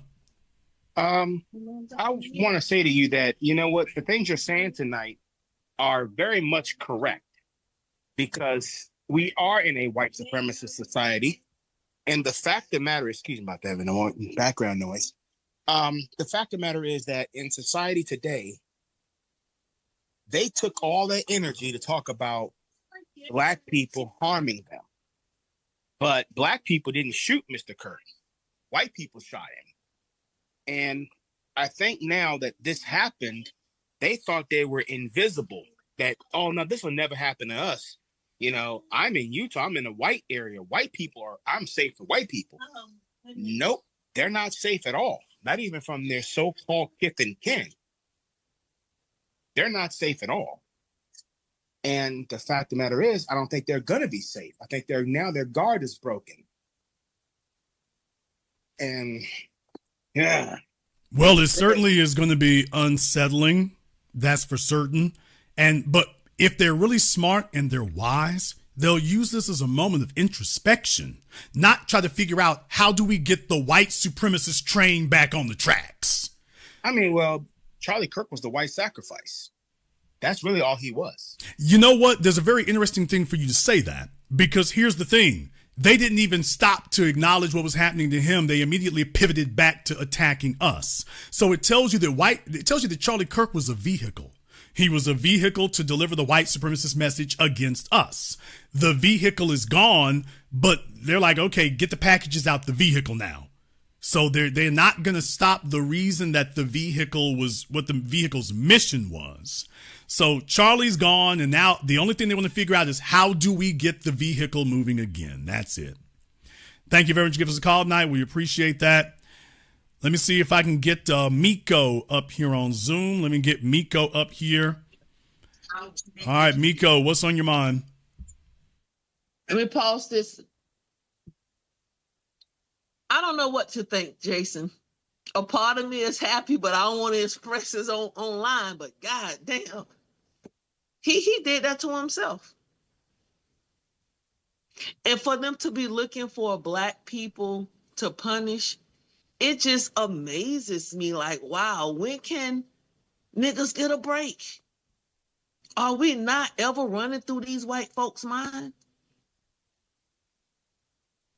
I mean, just to hear this man say that cockamamie, I'm like, this nigga got to be out here. You could tell that was a lie. Some Black man, I'm like, come on now. Well, these folks are just used to anything they say, no matter how outrageous, it gets taken as fact because, well, they said it. You and I are not accustomed to that. We have to actually prove what we said is real. These people are from a world of white privilege, and part of white privilege is I can abuse you, I can victimize you simply with a word. Yeah, we all know it's garbage. And I'm reminded of, I know I'm doing callbacks and stuff, and I did with Robert Oppenheimer, but Powers Booth. For those of you who saw the Sin City movie, Frank Miller's Sin City with Bruce Willis. And Bruce Willis got shot up. He's in the hospital, and Powers Booth is the senator. And he shows up at the hospital there with him. He's got a gun because he could kill him right where he is. Yep. And remember what he said to him. He said, did it make you feel powerful to shoot my son? Power doesn't come from a badge or a gun. It comes from lying big, and getting the whole damn world to play along. And this is the world that the Glen Becks, Charlie Kirks, and Megyn Kellys and Bill O'Reillys inhabit. We got the, quote, power to lie. We can lie huge, we can lie enormously, and everyone's gonna play along. Playing along means we all know he's lying, but if he's in charge, well, we gotta go with it. And that's what they want to institute. The crazy thing about it, I just turned 50 on August the 23rd. And after listening to this and like seeing all these people, white men, I'm like, you got killed by one of you. And the dude talking about, I prayed for what, 30 minutes, 30 seconds. Come on now, who living in Utah? Who's in Utah besides y'all? And you just hoping that it was going to be somebody like this. I always said, I want to live to 111. I used to be afraid of death. Like, oh, that's inevitable. However, I say, man, I'm going to live the rest of my life out. But goddamn, when this life is over, people are crazy. Like, you can't even live a righteous, conscious life without motherfuckers just being so stupid. And white folks crazy. Bottom line, they crazy. Thank you very much for giving us a call tonight. Let me see. Let me get Irella up here. At least I think I got that right. All right, Irella, and what is on your mind? Hi, Jason. Thank you for bringing up all these topics. I just wanted to say, like, yes, he's super racist. The only thing I was thinking about is how can we study his business models that he did to get the vote out and to raise money. No, you have can't to have. do that? Yeah, okay, please understand that these things are like money laundering operations in a real regard. They're like money laundering operations, and by that, what I mean is that Charlie Kirk was a vehicle that fellows who were already extremely papered up simply started funding. Turning Point USA was technically speaking a nonprofit. So they were getting not thousands, they were getting millions of dollars pumped into them. And I'm not talking about small donations. They were getting millions of dollars in huge chunks. So these people were using their legitimate business interests, and they were funneling the money into Turning Point USA for their political interests. And so if you want to do what he did, you'd have to really be able to get that kind of money behind you. Now, here's the good news. The good news is Turning Point USA was not very influential. There's the good news about it. And it wasn't, because everywhere he went, the majority of the crowds were against him. So they tried to make it seem like he was making all this big headway and whatnot. That you can get views, you can go online, but people don't vote based on views online. They vote based on their interests. And the bottom line is it was really a bust in a lot of ways like that. But I now see what their real goal was. Their real goal was to have a spokesman who would start introducing these ideas. And what these psycho white supremacists like Megyn Kelly and the rest of them are doing now is talking about his views were mainstream. Well, they've been using that phrase over and over this week. What was wrong with it? I mean, he had mainstream views. So hating Dr. King is mainstream, and defending Jim Crow and slavery is mainstream. Where is that mainstream at? The Ku Klux Klan rally? Where is that? When did that become, quote, mainstream outside of a skinhead rally? Thank you so much. I really appreciate you bringing this information for us. Thank you so much, Jason. Thank you for giving us a call tonight. Yeah, and one more thing about Turning Point USA. I almost forgot about this. About Turning Point USA, folks. Turning Point USA was an open-air brothel. Turning Point USA's events were an open-air orgy. Of everything I got together, y'all see how many clips I got together. Remember, the girls online were all Sarah what's-her-face and just pearly things and stuff. Remember, they were all flaming each other about, well, you were sleeping with all the guys. Brett Cooper on her YouTube channel was talking about at Turning Points USA, yeah, the women are sleeping with all the guys, and the guys are sleeping with all the women and some other guys. Remember, this was just a couple of weeks ago. If y'all want me to get the tweets up and stuff, because I made screenshots of everything, but you all can go look it up online, that they were all flaming each other.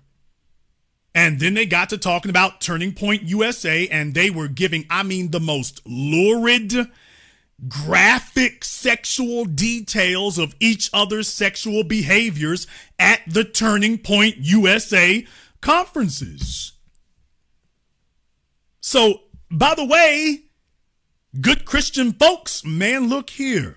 It was the freak off. That's what they were doing at Turning Point. And then they would have you believe that Turning Point was just doing incredible things politically. Yeah, Turning Point was turning out. By the way, just thought I'd throw that in there. And it wasn't just one or two people. And don't try to act like that wasn't a thing. Everybody knows it goes down at the hotel. And everyone at Turning Point knows this. So all of those white females, wasn't no black folk involved. All those white females got together on Twitter. Going at each other viciously. And exposing and detailing each other's sexual proclivities and sex habits and sex tricks and who you laid up with and how many. And some of them talking about you was getting done up in the middle of the floor in front of everybody. And I'm like, damn. And then Brett Cooper on her YouTube channel got up there and confirmed it. That's Turning Point USA. I'm going to jump back over here on Zoom. I do ask that everybody who is on Zoom, make sure you keep your comments brief here. I got a bunch of folks who piled up on here, so we're going to see what we can do about that. Let me see if I can get Richard up here on Zoom right quick. All right, Richard, what's on your mind? I just want to bring up one point. Prior to his death, Charlie Kirk had started to criticize AIPAC supporters, talking about liberal people from a certain Mideastern nation that were opposing white supremacy by supporting woke and Black Lives Matters. And that was terrible. And they need to be called out. And he started to call out people. And you can talk about black people and criticize us and disparage us all day long with minimal blowback, but there's certain people you don't criticize. So. Well, like I say, of course, everybody tries to figure out a way to shoehorn Israel into everything here now. So it's just at some point, it's like they can't be doing everything. But what I will say is I think the biggest piece of information for me that says that's not the case is the patsy is still alive. Usually when them folks do something, the patsy dies too. So, and if they usually when they do it, they get send you a message, and then whoever did it, they off him too. In this case, the patsy is still alive. So, but they do a lot of assassination. Well, I'm just like, unless they give them the Epstein treatment now. If they do, I'm going to come back and update this and say, I think we need to get that a second look. So Well, if he turns up like time will tell. if he But turns we up know like that's what Epstein, I'll agree with you. If he turns up like Epstein, I'll be like, okay, there it is. There it is. Thank you very, very much for giving us a call tonight. Yeah, if he gets the Epstein treatment, there it went. There it went. All right, let me see if we can get Blanco up here on Zoom. I got a lot of folks here on Zoom, folks, so make sure that you all keep your comments brief. Keep it brief. We appreciate that. Let me see if we can get Blanco up here. Blanco, where you at? You holding us up? All right, what's on your mind, dude? Unmute yourself. Dude, you call me too often to be fumbling with the buttons. You are not unmuted, sir. I am trying to be patient. Tripping. All right, there you go. Yeah, my bad. No, you know what's crazy is like how quickly that it almost was a coordinated thing, that how quickly they all were tweeting the same thing. It's war. You know, they were trying to look for, you know, if it was going to be a black person. Like the way that they're like. Yeah, as soon as something happened, they went looking for a black person to punish. That shows you how psychotic they are as a mass psychosis. Something happened that you know had nothing to do with us, and your first reflexive response, you're not even thinking, is to go find a black person to harm. So your answer to everything is harm a black person. And then the funniest part is he's not the only person. Like Carolyn Bryant was the same way that he just described Trayvon Martin, that he was hunting, you know, George Zimmerman, right? That's the same way that Emmett Till was described as hunting down, you know, Carolyn Bryant, and they, you know, so he's not the only person. He just got funded right now. He's just, you know, what was happening, you know, in this current time, but he and just like how it's like a mass text or a mass tweet that they're doing out, you know, millions, you know, we are all Charlie, you know, Kirk. Oh, okay. So you guys are all believing this? Okay, cool. For sure. As much as they want to, you know, find who doesn't cry enough for him, we're noticing exactly who's standing up and being a sycophant. Yeah, right now, all these folks trying to do this punitive stuff here, and they're going to threaten people because, like, it's North Korea, and you all need to be in 30 days of mourning for a white supremacist. Like I say, they're going too far and doing too much, and you're being too blatant. Right now, they should be as low key as possible. You being too blatant, if you were smart, which they're not, you would be sucking up sympathy. If you were smart, you'd be building bridges. If you were smart, you would become America's party. Dr. King became an icon because that was used as a moment to bring everybody and say, to remind everybody about what humanity is about, not to remind everybody about who's going to dominate who. That was why that became a transformative moment, because black folk could have really turned up for real. And that's not what occurred. That was what changed things. These folk, as they always do, they've taken a moment which could have been used for the better, but you can't do that when your goal is domination and supremacy. Your answer to everything is, okay, how do I use this to dominate you? So it's just squandered. No, they gave the game away. They gave the game away. Like exactly how they were doing it, like in real time. Okay, cool. They all want to use him as a quote unquote martyr. That's how they want to do it. Fine. Gave the game away. This is how they really feel. You're all crash dummies for Trump. You know what I mean? It's a great eulogy, by the way. Thank you very much for this call. We appreciate that. He can't be a martyr. Charlie Kirk cannot be a martyr. Dr. King could be a martyr because, you see, Dr. King told you that I understand I'm dealing with vicious white supremacist killers. Dr. King, remember, right before he died, he said, I don't have a martyr complex. Like any of you, I want to live a long life.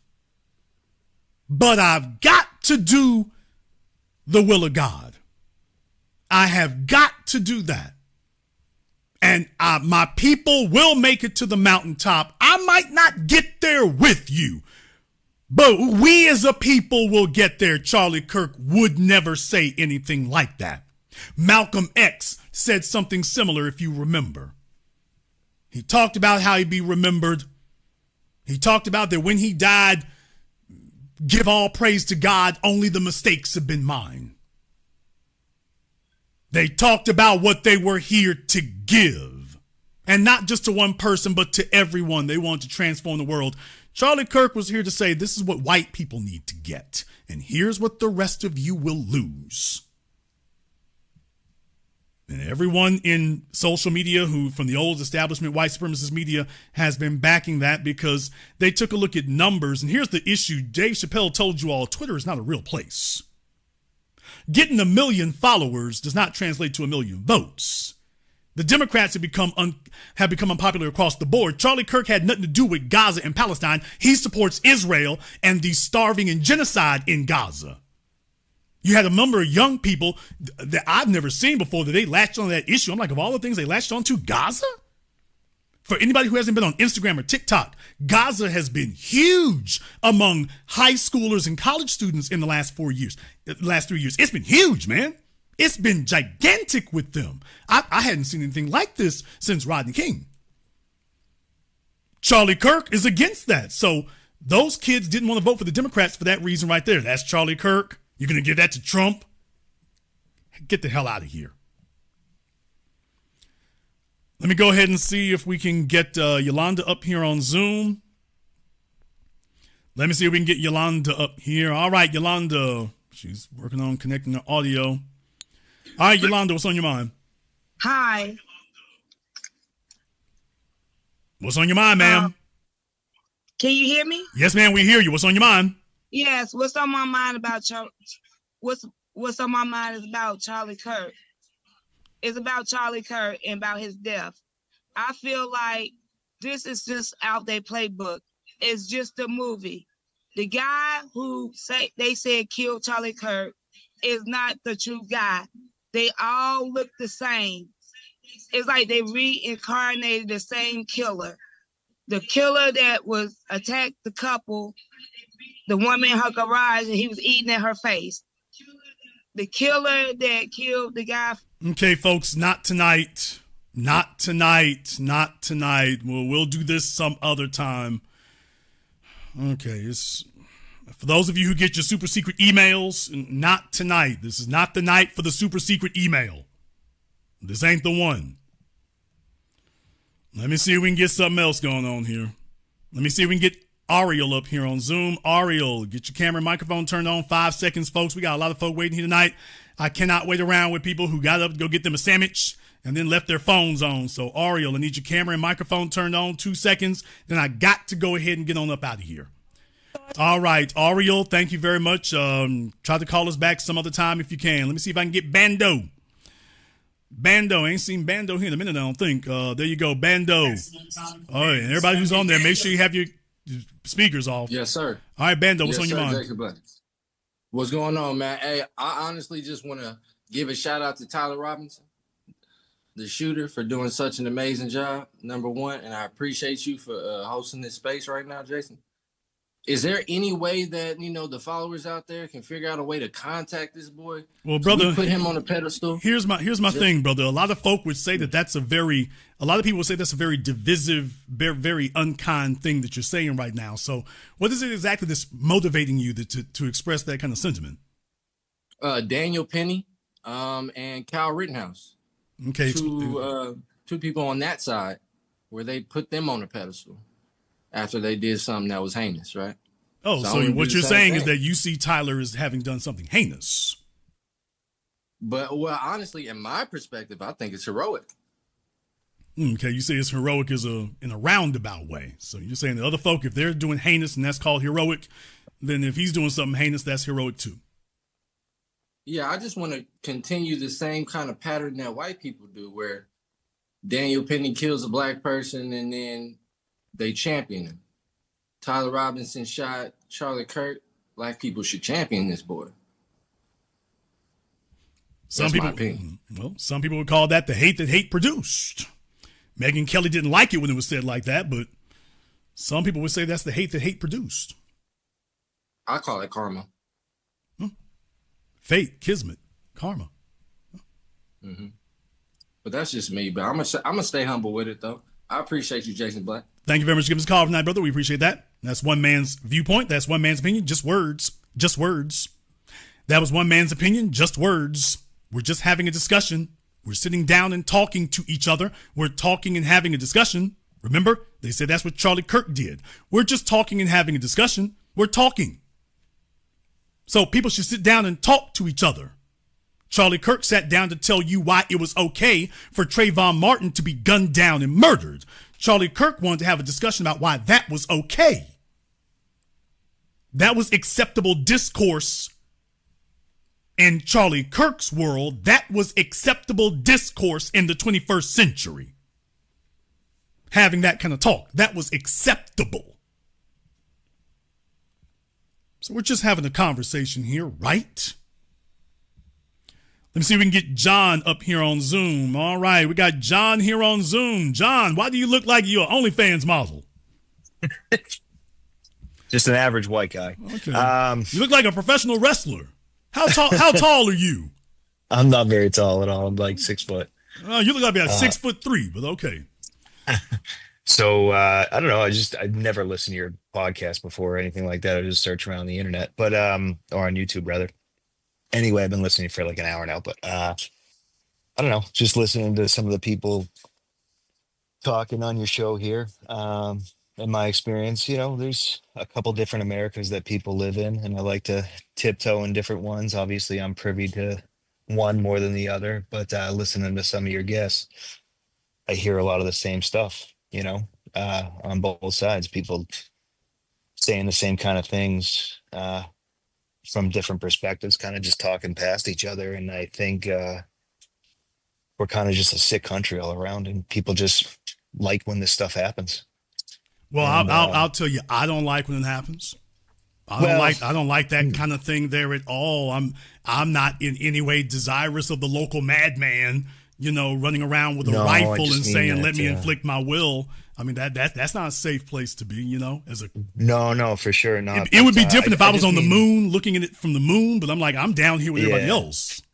I mean, I think people just like it when the temperature gets turned up, because they want to see something happen. Like there's going to be some sort of flashpoint where things really change, maybe in their favor, or just in some way that will take us out of where we are, and move us in a direction that hopefully they think is going to work for them, but I think none of it's good, man.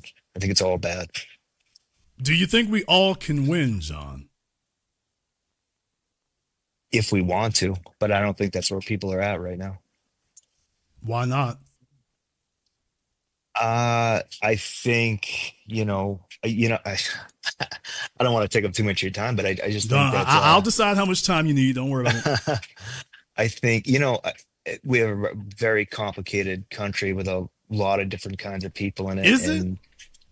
I think so, man. I think we have a really violent and difficult history that we've never really dealt with, and people can't deal with it for many different reasons, and they don't know how to, and they don't know how to just come to terms with all the horrible things that have happened, and the imperialistic nation that we are. And I mean, look at, man, people are freaking out about a guy who got shot it was a pretty gruesome and graphic assassination, or killing, whatever you want to characterize it as. But there's a whole fucking genocide going on, in the Middle East. And it's wild, the perspective people have on what America is and what's important and who we really are. I don't know. I don't know if it's possible for us to really get our bearings at this point and move forward in a positive direction.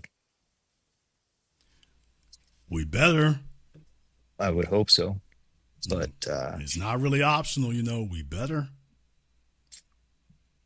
Yeah, nations come and go, though. Well, you know what? If we had 1,000-year lifespan, I guess I would be a little more picayune about it. If that were the case, I'd be like, nations come and go like cars come and goes. I've had some cars I really loved. When the car went, I didn't go with it. That's the difference. Right, yeah. Yeah, I think it's difficult for people to really believe that that can happen, but that's a it very can. good point you make. That's a very good point you make. Nobody sees when a end of a Weimar Republic or somebody, nobody sees when that kind of thing comes. They kind of have an inkling of suspicion, but nobody sees when it comes. Yeah, man. Yeah, for sure. The fish never sees the bowl. I agree. Thank you very much. Give us a call tonight. We appreciate that. Let me see if we can get, let me grab a old reliable here. Let me see if I can get Brother Elijah up here on Zoom. Brother Elijah, what's on your mind? Hey, good evening, big brother Jason. D1 to you and the family. Give us the Reader's Digest version, Elijah. Brother, look, I'm sensitive to the fact that this devil white supremacist had a wife and 2 children, so I'm not gonna go in on him. But I want to ask you some questions because I was really thinking about everything that you were saying throughout tonight's program. Do you think this guy would have not been, I don't believe for a second he would have, as young as he was, I don't believe he would have stuck with Turning Point USA. Eventually, he was going to start to look for public office. And I wanted to ask you, do you think that, do you believe how dangerous this man would have been? Because I can see him running for U.S. Senate, and he could have been a younger Robert Byrd. Here's the issue here. The issue is, even if he had run for office, the problem is the stuff you can say a bunch of crazy, wild stuff on the internet and get views and clicks. There's a reason why Brittany Renner can get millions of views and how many votes she gonna get if she runs for office. So you're running into trouble when you start confusing views on platforms, which can be bought. But even if they were organic, most likely not, but even if they were, you should never confuse online social media notoriety with real, actual influence or whatever. So, yeah, I mean, he could have, but the bottom line is the best he could have hoped for was to be yet another hardcore racist right-winger in a Republican Party overflowing with them. Also, he would be a threat to the others. There's the other problem. His age would actually work against him because the old timers who run the party, he would actually be a threat to the status quo, and they wouldn't want that. I'll let you have the last word. Yeah, well, I got one last question because I think this is one of those situations called save him from himself. Do you think that if he would have lasted longer, let's take away the politics, he could have been a younger version of somebody very dangerous in our lifetime, Jared Taylor? And he inspired the Dylan Roof killings? Yeah. I mean, Charlie Kirk certainly had that potential. He made excuses and was an apologist for every murder against black people.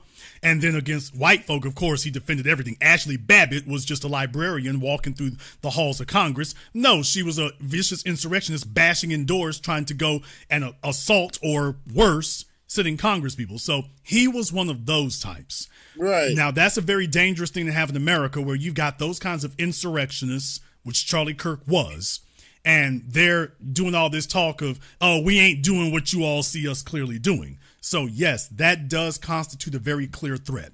And he wasn't the only one in the last one. These folks with their YouTube channels, that's what they're using it for.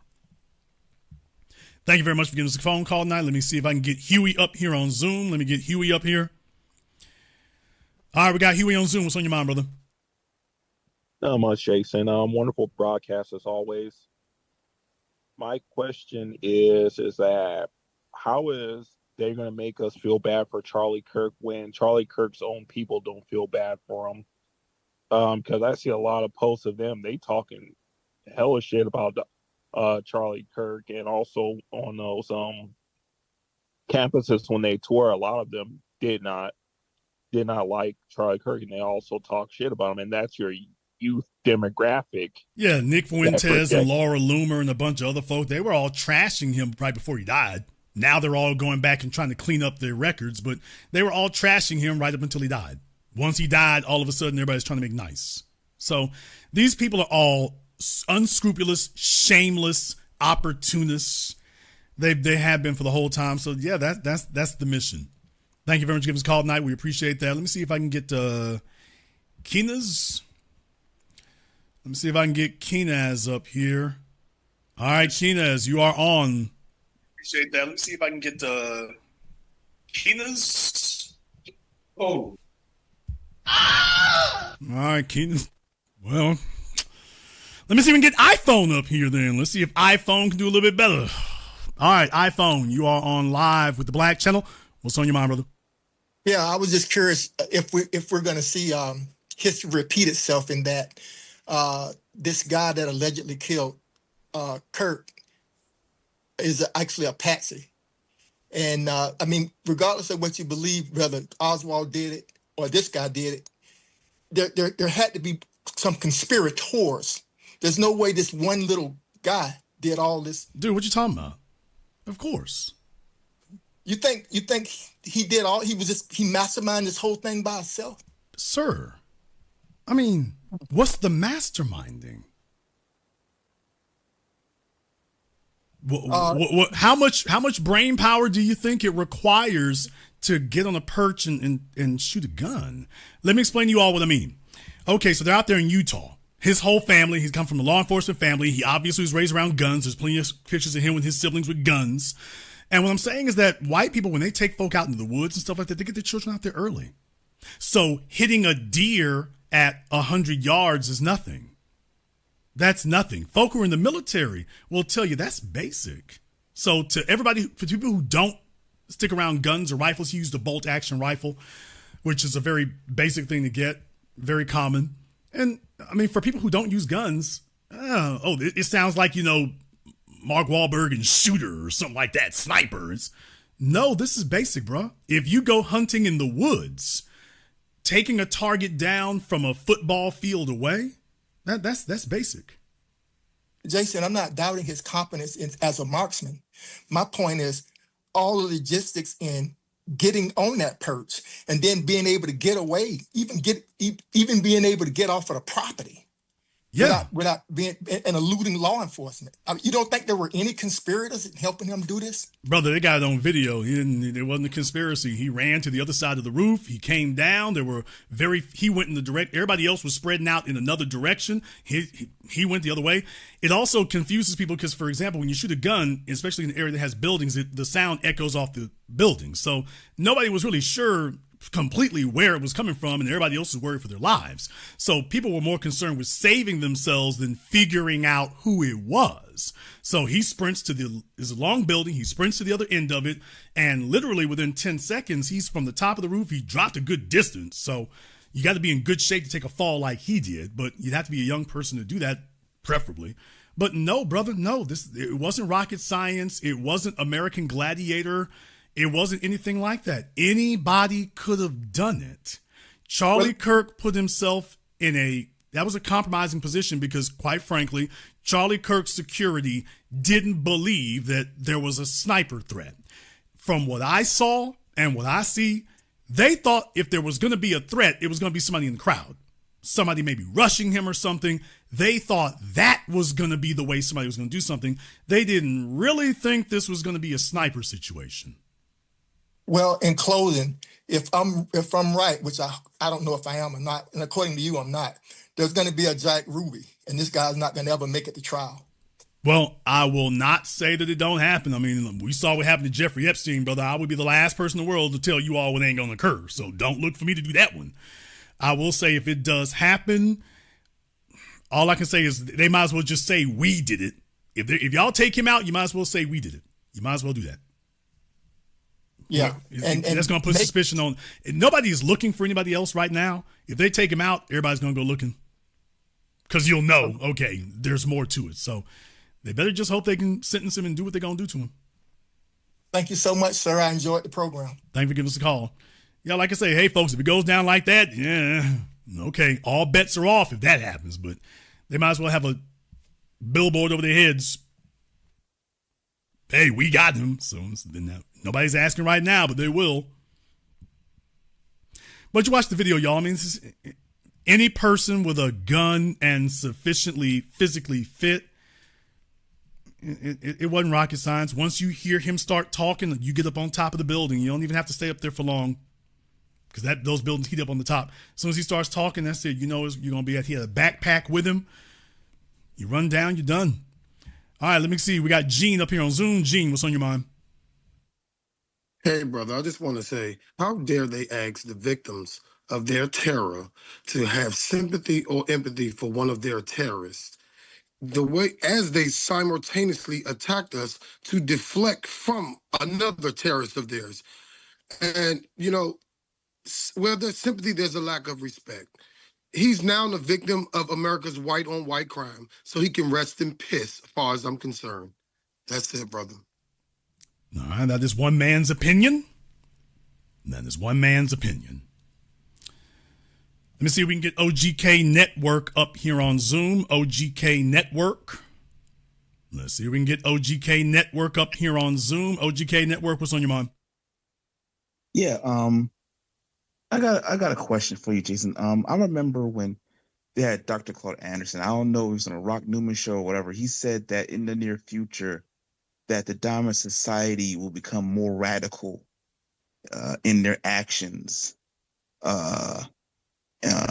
and you know, and even though that he said it, some of it was going to be directed at us, I don't think that some of that wasn't going to go internally as well. But that's the way it's always been. More white people, white supremacists have killed way more white people. Well, in the modern era, white supremacists have killed more white people than black folk. Since it was no longer legal to lynch us, they've gone after each other even more. That's another question I have to ask you. Do you think that Charlie Kirk will be the only political assassination in the near future? I hope so. Do you think this is probably going to increase in number? I hope not. This gentleman was only 22 years old. This wasn't an 31. Oh, you're talking about the shooter. Okay, good. The shooter was only 22 years old. This was a very young man. So my thing is that if it's coming from a younger stock. Yeah, a lot of folk have been talking about that. A lot of people have been talking about, by the way, this is the next generation after Charlie. And has the train left the station and is it off and going? I hope it isn't. I hope it's not. Charlie fed into these things. Charlie Kirk was one of these people who they egg on other people thinking they're going to attack black people. So he was telling you anything you do to black folk to harm them, that's fine. That's great. They just had it coming. He never imagined that, by the way, dude, you're creating a world where people reason that way. And he figured, well, yeah, they'll go after black folk. No. They go after the nearest target. And what if somebody says, you know what? Getting a black person would be big. Getting you would be way bigger. He doesn't figure that way. He thinks that white people all have allegiance to each other based on that basis. And he found out that was horribly wrong. And the old rich men who put him up to it, none of them were out there. One more thing, y'all. The old rich folk who financed him, none of them were out there. And they never will be. They send the Dylan Roofs. They send them out there to do their dirty work. They egg them on and pump them up to do their dirty work. Thank you very much for giving us a call tonight. We appreciate that. Let me see if we can get Zate. Let me see if we can get Zate up here on Zoom. And like I say, definitely I am very much disinterested in that kind of thing happening. Very much disinterested in that. Not looking for that at all. All right, we got Zate on Zoom. What's on your mind? Unmute yourself, Zate.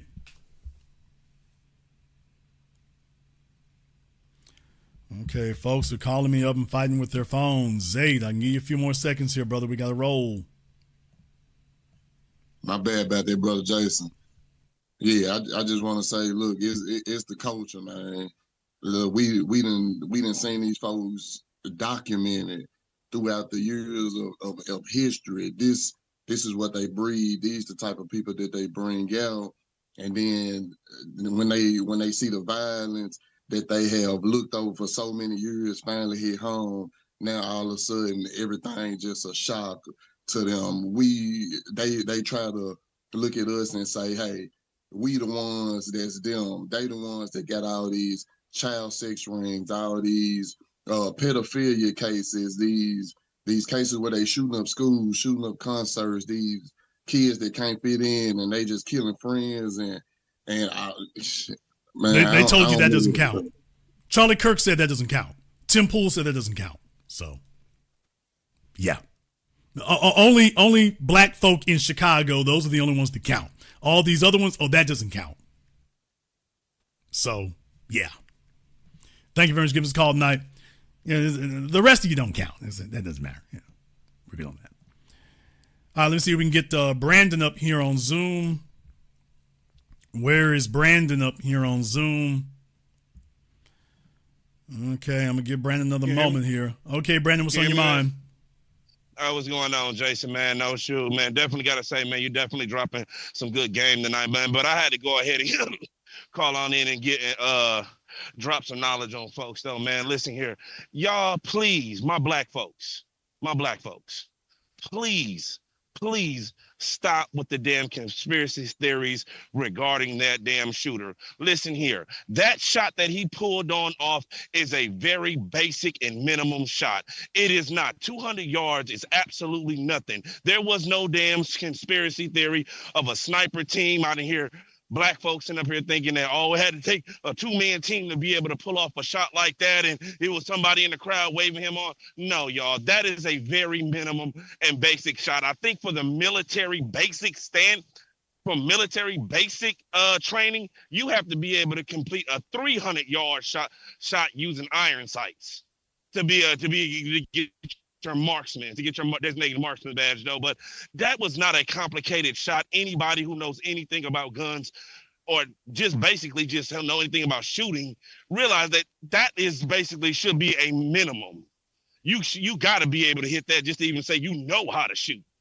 Your standard rifle is only going to have about even your most cheapest AR-15, and he was using a bolt action, which is more accurate than that. It's still going to have about a sub 2 MOA, meaning you should be able to hit a 2-inch group at 100 yards with absolutely no problems. And I'm talking about just no scope at all. Should be able to do that. You put a scope on a bolt action rifle, man, that's like saying that a car going 65, being able to get to 65 miles per hour makes it a sports car. This is a bare minimum standard. So black folks, stop with that mess, though, shoot. Do not sit up here and get caught up in that. There was no two-team. This was to pull up that shot. And I wish I could talk to Tariq Nasheed, because he was definitely a bullet on a rifle can hit from 2,000 feet per second. So the bottom line is, once you line them up, if he's 500, 300 feet away, it's like that's basically as soon as it comes out the gun, you might be able to count off 1 second, maybe if you're lucky. So it's like, no, it's not even going to have a bunch of drop. There's even coming off. There's not going to be a bunch of gravity drop to it. So any kid who you take out for hunting can learn that. Thank you very much for giving us a call tonight. We appreciate that. Let me see if we can get Copper Colored up here on Zoom. Copper Colored. Let me see if I can get Copper Colored lined up here on Zoom. So now, folks, and any children you go to take hunting can do that. All right, Copper Colored. I don't see you there, Copper Colored. Let me try one more time. Okay, he's not quite copper colored here, but okay. Why is my face up there? Okay. Copper colored is apparently trying to fix their relationship here. We'll have to come back to that. Let me see if we can get Adrian's iPhone up here. All right, Adrian, you're up. What's up? Question. So as you mentioned about Dr. Francis Quest Wilson, how essentially white supremacy is turning itself on itself and making it it turns into entropy.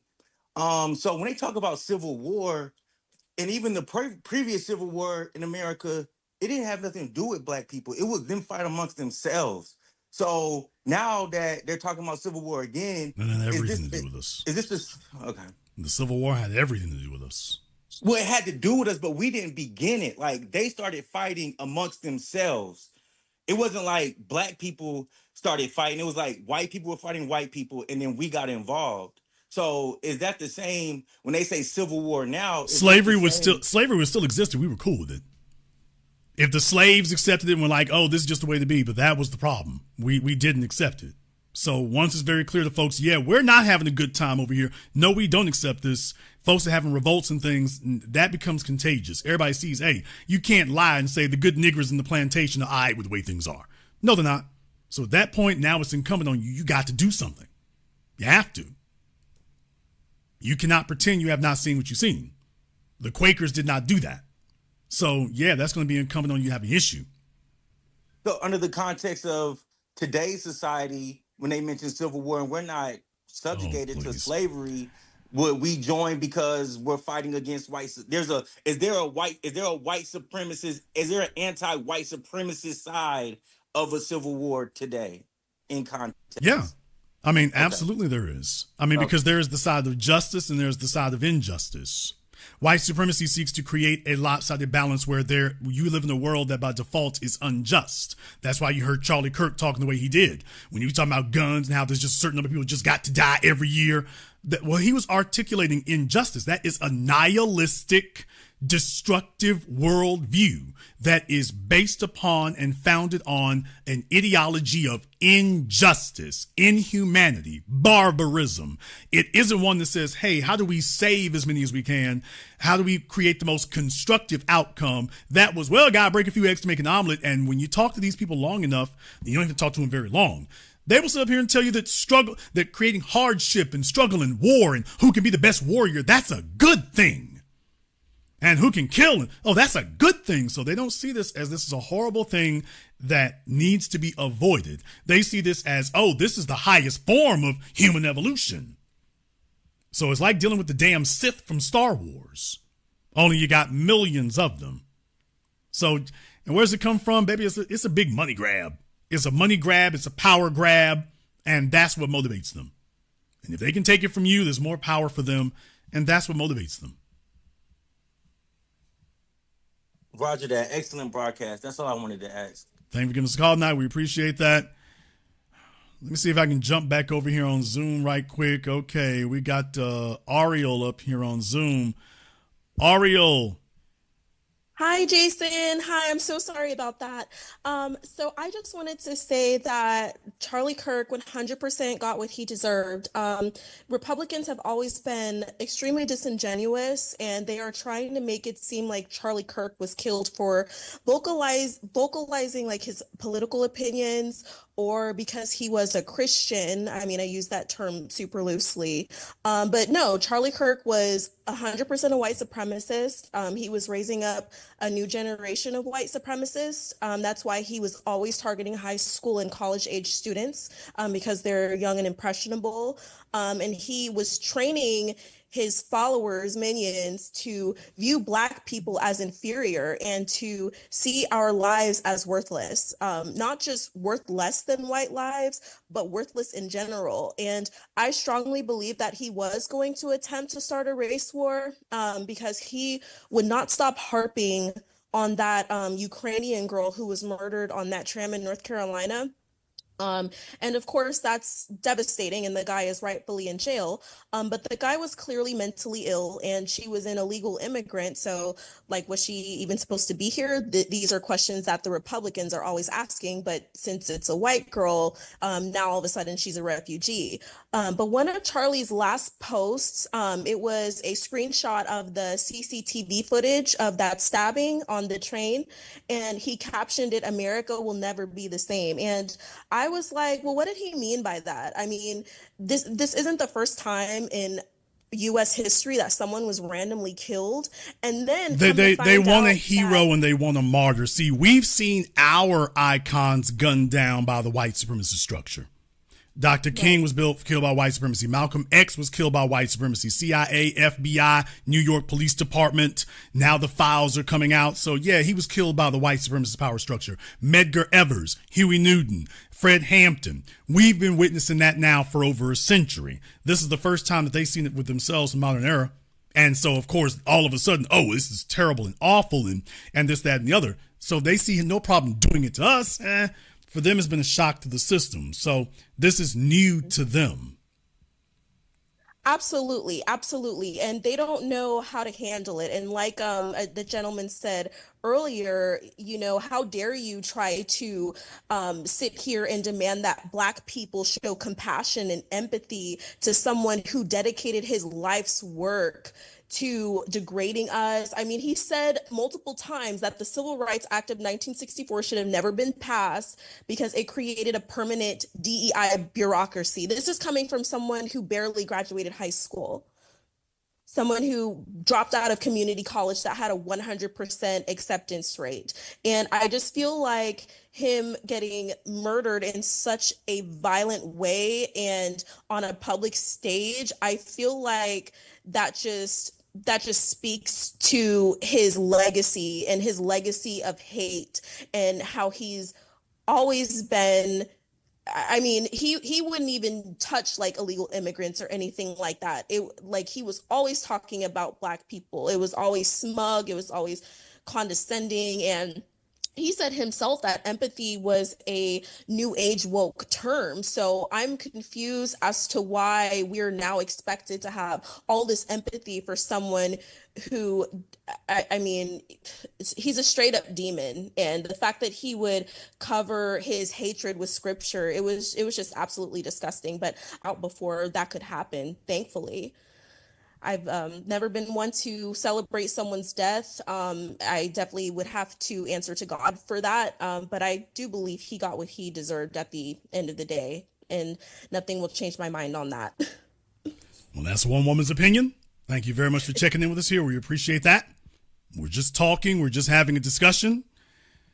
Charlie Kirk wanted to just have a discussion about the murder of Trayvon Martin. He wanted to have a discussion about the murder of George Floyd.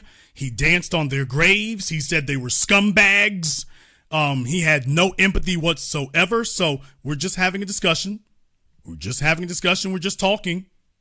What he promoted here, nothing disrespectful. Why we should do this. According to him, we should do it. So just having a discussion. All right, let's go ahead and see if we can get Superpower Media up here. Superpower Media, let's go ahead and get you up here. Superpower Media, what's on your mind? Thank you, Jason, for taking my call. Yeah, everything you said tonight is on point, truthful. And what I want to let Black people know, be careful. And when I say that this man was dangerous. This man was dangerous in his points that were, if you go look at the history of Adolf Hitler, the same rhetoric that he's pushing toward Black people is the same rhetoric that Adolf Hitler was pushing toward the Jewish people. He didn't become fully dangerous until he became the president of Germany. So if this man had to become president, man, can you imagine the power he would have had to pull out the military, to pull out the law enforcement, the whatever tool he had in his pocket to come out to Black people, because this man really hated Black people. And I want Black people to understand that he's not the only one. This is like a Manchurian candidate. They're gonna bring somebody else up. So I hear a lot of people say, "Oh, this is good, this is good." I'm watching the other one that's coming up behind him. Well, that's what we got. It's my prediction that it's going to be a while before that, because just speaking from a strictly logistical standpoint, Charlie Kirk was the culmination of, really to be totally honest, a 20-something year investment from his parents to when they handed him off to these other folk. So, and really, he really didn't hit stride and everything until like the last decade or so. So he represents a decade, at least a decade, going on 2-decade investment. You can't just go down to Walmart and pick another one of those up.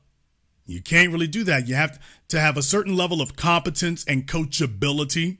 Because Charlie Kirk, this video, you can go look it up for yourselves there, 6 years ago or so. He was trying to jump off the stage and fight Chink Uyghur. And I know they took him to the side and said, "Hey, you can't be all emotional like that and stuff. This isn't good. You look like Charlottesville." Well, he is Charlottesville. So, and they took him to the side and told him, "Okay, you can't do that anymore." It's obvious they did. And he stopped doing that. All of a sudden, he's like a young Jared Taylor. And he's talking real quiet. And he's talking real calm and subdued and academic while he's describing how to either disenfranchise you or excusing your death and murder at every turn. So it's like, okay, if you're going to say something horrible, you have to say it in a very nice way. So you have to be very nice and very polite with it when you say these horrible things. And they coached him and they took that. Brother Do you realize how long it takes to groom somebody and coach somebody to be able to get them to a point where and you can put them out there on their own and they don't vomit all over themselves? So that takes time. Replacing him. There's a reason why our icons, they were so quick to gun down as many as they could. And that's why it became this open air slaughterhouse. It was so obvious because, when you got a Malcolm X or a Dr. King or a Huey Newton or a Medgar Evers or whatever, we gun them down and stuff because it takes time. There's not a school that they come out of. It's society and things like that form this person and give them these characteristics and principles that they stand by. You will not be able to replace a Charlie Kirk easily. He was really the only one they had. And they're sitting right now trying to figure out what they're going to do. That was the only one they had. Well, we can turn him into a martyr. Martyrs are only good if the martyr serves to be able to raise up the next one. That's where the issue will come from. And I'm just telling you right now, Ben Shapiro ain't going to be it. And it's going to be very tricky to try to figure out how to replace him. Now, he represents an investment over the course of decades, not months. You're not going to be able to just take somebody else and then put a McDonald's hat on them and then out they go. It's not going to happen. These other folks here, they're good for the internet. They didn't want the internet. They wanted somebody who could do live events. And these other folk can't actually do live events. They can't. Yeah. Well, I think his poison is already out there. I mean, we just have to stay vigilant, and as Black people, and just watch out for the, like you said, they're gonna try, but it's gonna be a minute. So we just got to keep watching and keep our head on the swivel. B1, Jason. Thank you very much for giving us a call, brother. We appreciate that. Let me see if we can get Nexion up here on Zoom. Let me see if we can get Nexion up here. All right, Nexion, what's on your mind? Oh, hi, Jason. Just keep in mind when we're dealing with global white supremacists, that in politics, to them, nothing is contemptible. And from that line of thought, we can lead easily to the rationalization that where there's a person, there's a problem. Where there is no person, there's no problem. Couldn't have said better myself. Thank you very much for giving us a call tonight. All right, we got Brother Prince up here on Zoom here. I got Brother Prince up here on Zoom. All right, Brother Prince, I'm assuming that you've checked into that little situation. Yes. Okay, now, just before I start talking to Prince, I want to get you all up to speed on something here. Earlier today, or yesterday, Pete Hegseth, they've been running around threatening people in the military, saying that if they catch you saying anything disrespectful about Charlie Kirk, they're going to kick you out of the military. And you all know Trump, he does stupid first and then figures out if he's going to get sued about it later or whatever. So his unconstitutional stuff has just been getting bounced around all over the place. This is what happens when you let Romper Room run a government. So I called up Prince here. He deals with military folk. He checks into their benefits and stuff about the who's this, what's it. He's retired and whatnot. So I wanted to check with Prince and see what you thought about that. Well, the day that Charlie Kirk was killed, that the Pete guy, he was at a military base and he had soldiers lined up in formation. They wasn't at attention, but he said, we need to pray because a great man has died today, been assassinated. And they had all these mostly black soldiers in the front line, and they were seeing if those soldiers were going to bow their heads. That's what he was doing that for. They was testing the military. They did this to us after Desert Storm when the LA riots broke out. They wanted us to go and, I guess, do something with the people, our brothers and sisters in LA. And I verbally told them I would do no such thing. And that could have got me court-martialed, but so many of us felt that way that they let it go. People don't realize they had protests in Canada. In Quebec, the black people turned up during the LA riot. So these are tests. These are litmus tests that they're doing, okay? The guy you just mentioned, this is what they're doing. Now, any other questions, Jason, about that? Because, I want to make sure. Well, my thing is about the legitimacy of it. I don't think that's actually a legitimate thing. What's that? I don't think you can Charlie Kirk was not a member of the military. He's a civilian. How are you going to order soldiers to behave a certain way about a civilian? He's not a member of the military. And They can't do it. how can you single him out? You're going to give him some special privilege? Wait a minute, where's the rest of us? Folk die every day. How are you going to give this non-military person some sort of power over military people here? And if you're going to give it to him, I want it for everybody else too. Trayvon Martin, George Floyd. You got a whole bunch of folk here we need to be doing that for if that's going to be the rule. Well, the way they did it with Jacob Williamson, I think he's Hispanic. It looked like he might have some black blood in him. He was a head recruiter. He was a captain in the Marines, and I'm assuming that means the same thing as a captain in the Army. And what they said was he made critical statements of a civilian.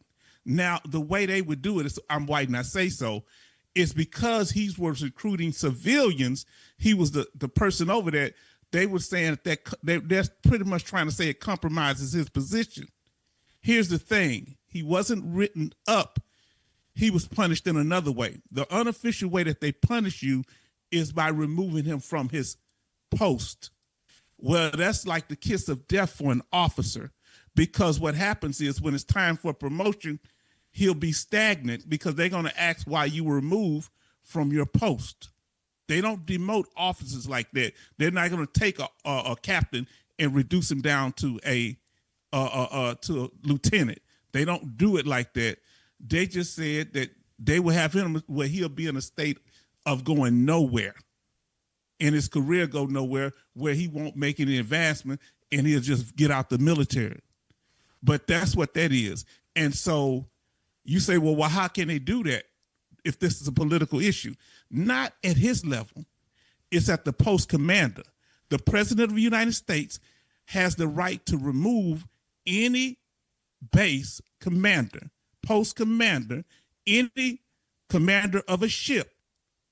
So they are the ones that put pressures, boo-boo rolls downhill on the brigade commander, who's under the post commander, the battalion commander, then the company commander, which can touch that captain. So this is the way it is. So the base commander said, I don't want to lose my position. So guess what I'm going to do, brigade commander? You're going to get a evaluation, or you're not going to get a glowing evaluation, and this is going to stunt your career.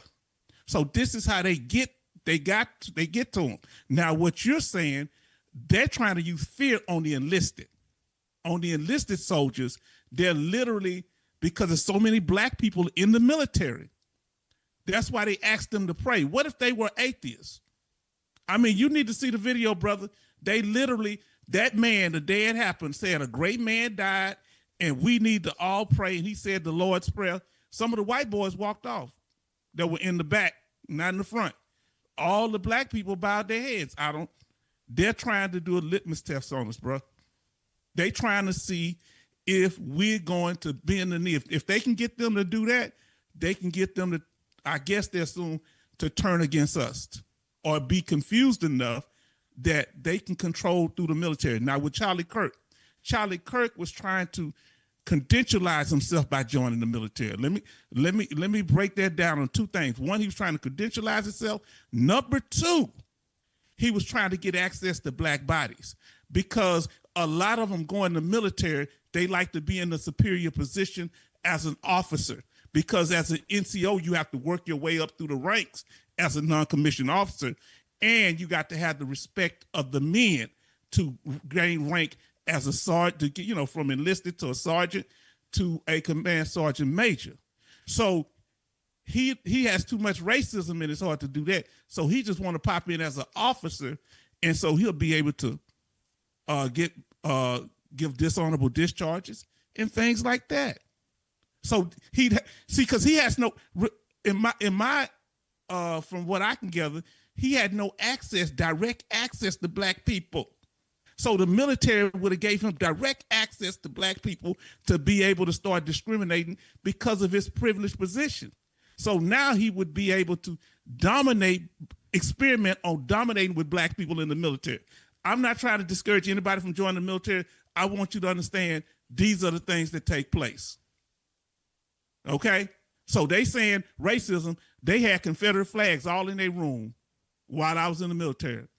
The white boys had the redneck white boys had one of them attacked, busted one of the corporals in the head with a pipe, and had a ski mask on. This is in Colorado in 1991. Talking about the mask, it was like a soccer stocking, and it had on there "niggas is time." And he went to the brig, but they act like none of that happened.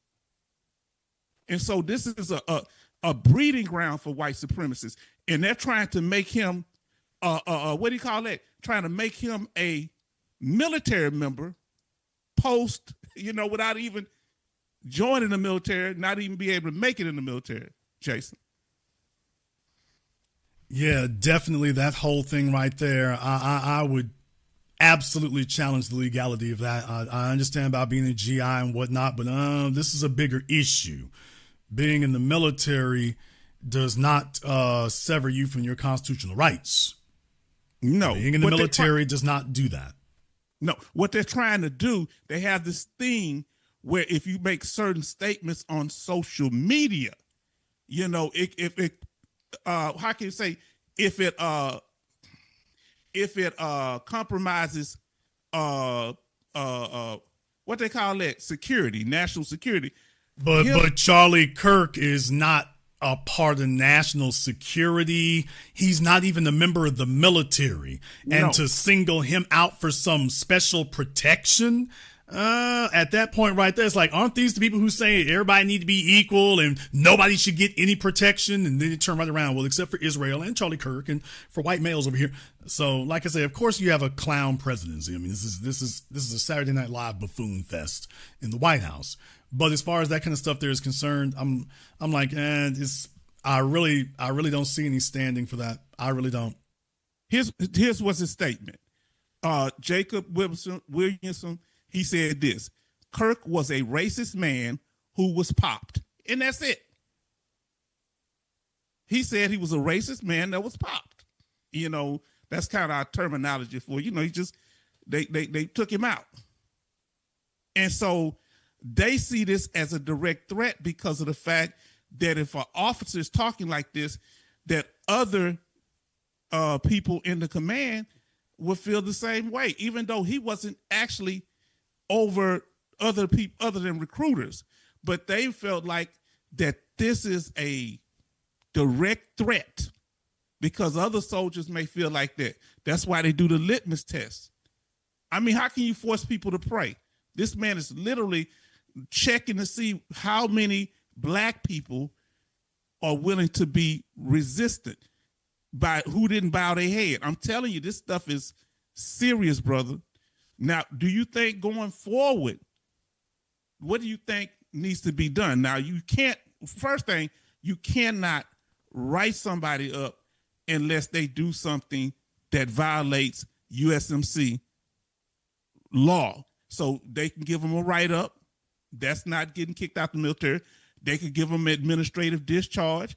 That has to be for their performance. And he hasn't unperformed this in what he's doing. He just made a personal statement that did not jeopardize national security.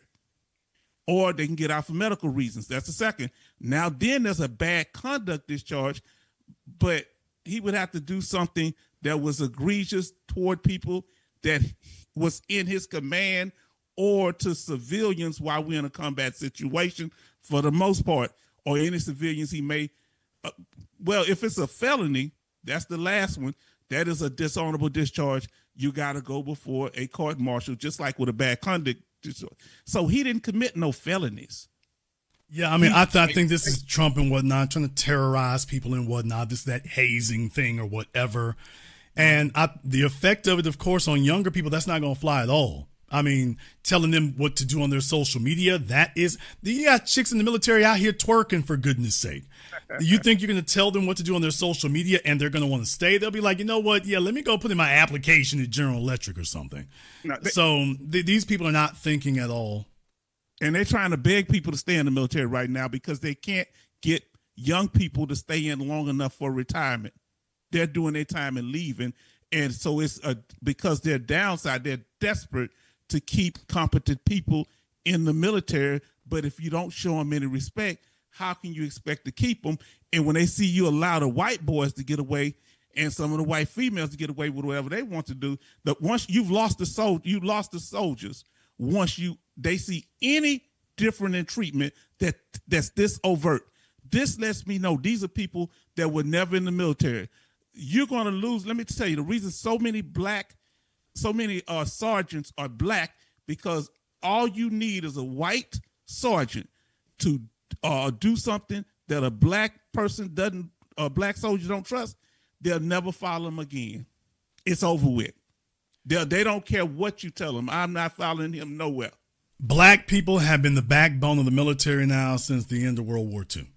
Yes. We've been the backbone of the military. The white soldiers are not. When you talk about Vietnam, Desert Storm, or whatever, those are black kids, black people you talking about sending over there.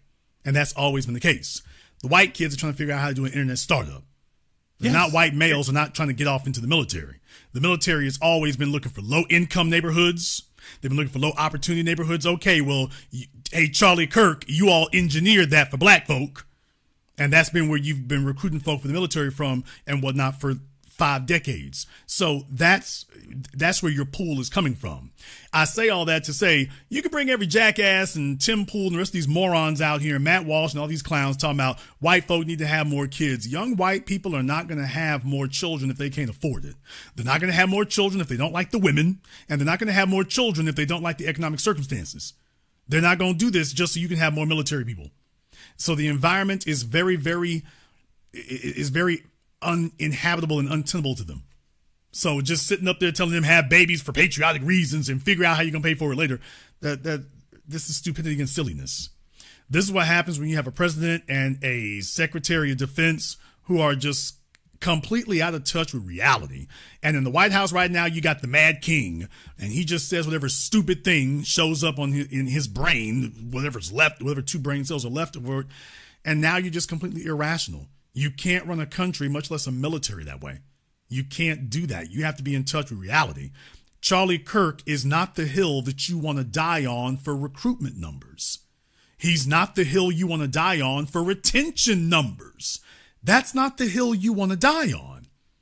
And what you just said, the only real stick they would have over your head is wait until you retire. That's the only stick you would actually have. But Prince, you and I both know things have changed in the last 30 years, especially since Desert Storm.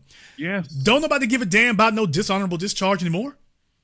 When you and me were coming up, a dishonorable discharge, you might not be able to get a job, or this, that, and the other. Don't nobody give a damn about a dishonorable discharge. Civilians don't even know what the hell it is. And to the extent they do, they don't care. So dishonorable discharge doesn't mean anything anymore. It doesn't have any teeth anymore. That has teeth in the military. If you're not in the military, it means nothing. But you know what that means, Jason? Why did you have to let the cat out the bag? What's going to happen is when that happens and people say, well, you know what, we don't care, they're going to lower their standards and they're going to start letting convicted felons in. People go to war, go to jail. They're going to lower the drug thing. Okay, we ain't going to test you but once every 6 months or a year. Do we want our military to be like that, bro? Do we really want, this is what's really, I don't understand. This could be permanent damage for at least for a decade or so, because after Vietnam, it was so bad that I don't know if a lot of y'all knew that soldiers that came back, they had a year they could kill somebody and pretty much get away with it in many circumstances. People don't realize this. My partner, his brother had did 2 tours in Vietnam, and the colonel, where his brother got shot, the older brother got shot, so he went up and shot up a village of Vietnamese, and then the colonel came in there taking his heroin away, and he stabbed the colonel with the heroin. They gave him a bad conduct discharge, but he was able to stay in the military and get his benefits eventually. But this is a generation of young people who are suffering now. They don't really care about those things. And Jason, do you think this is going to have a long-term effect on patriotism? Even though I'm black first, brother, I don't want people not to want to be there for serving our country. That ship has sailed and sunk. Oh, man. Brother, these young folk out here today, That has sailed and sunk. I think one of the major reasons why America has always tried to maintain a state of perpetual war is because that was part of the strategy. If you've always got an enemy, then that always prompts people toward patriotism. But the problem is you can't have patriotism if people ain't got nothing to buy into. That was why after World War II, they had the GI Bill and had benefits and stuff, and that was their way of buying folk off. And okay, you're buying into something. These young folk here today, there's nothing to buy into. There's nothing for it, and they don't see the benefit of it. And the bottom line is this isn't something that they believe in. You can't tell them, well, here's whiteness and the way we go. Because a lot of them are finding out that whiteness card doesn't really buy as much as it used to. No. So you're sitting up here getting benefits for Halliburton and Elon Musk and SpaceX, and there's not really that much for you. And the difference today is that they can compare notes. Yes. The difference today is that white kids can compare notes and check each other and say, hey, by the way, how your white benefits working for you? Man, it's kind of lean over here. Hey, how about you, bro? Man, it's rough on me. Hey, Brad, how's it working? Man, look here. Don't you see day by day? And it's very hard to believe in a system that obviously doesn't believe in you.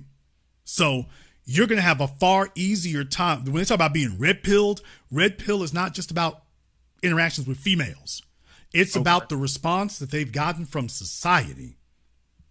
They no longer get that. And here's the issue.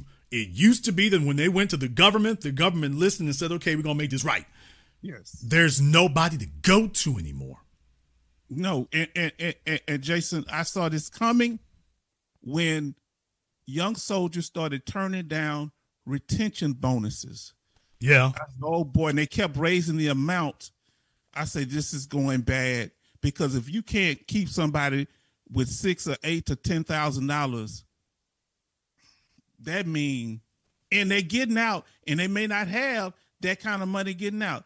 But they'd rather leave. Brother, it depends on what it is. Like, what's a $8,000 bonus? What is that? I mean, what are you going? I'm saying, what are you going to do with that? What are you going to do with that? Just seriously, really, what are you going to do with that? To make somebody stop in their tracks, the number would have to be significantly higher.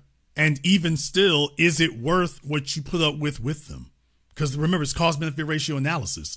It's easy. Brother, when you have a high amount of job satisfaction, folks don't have to give you tons of money.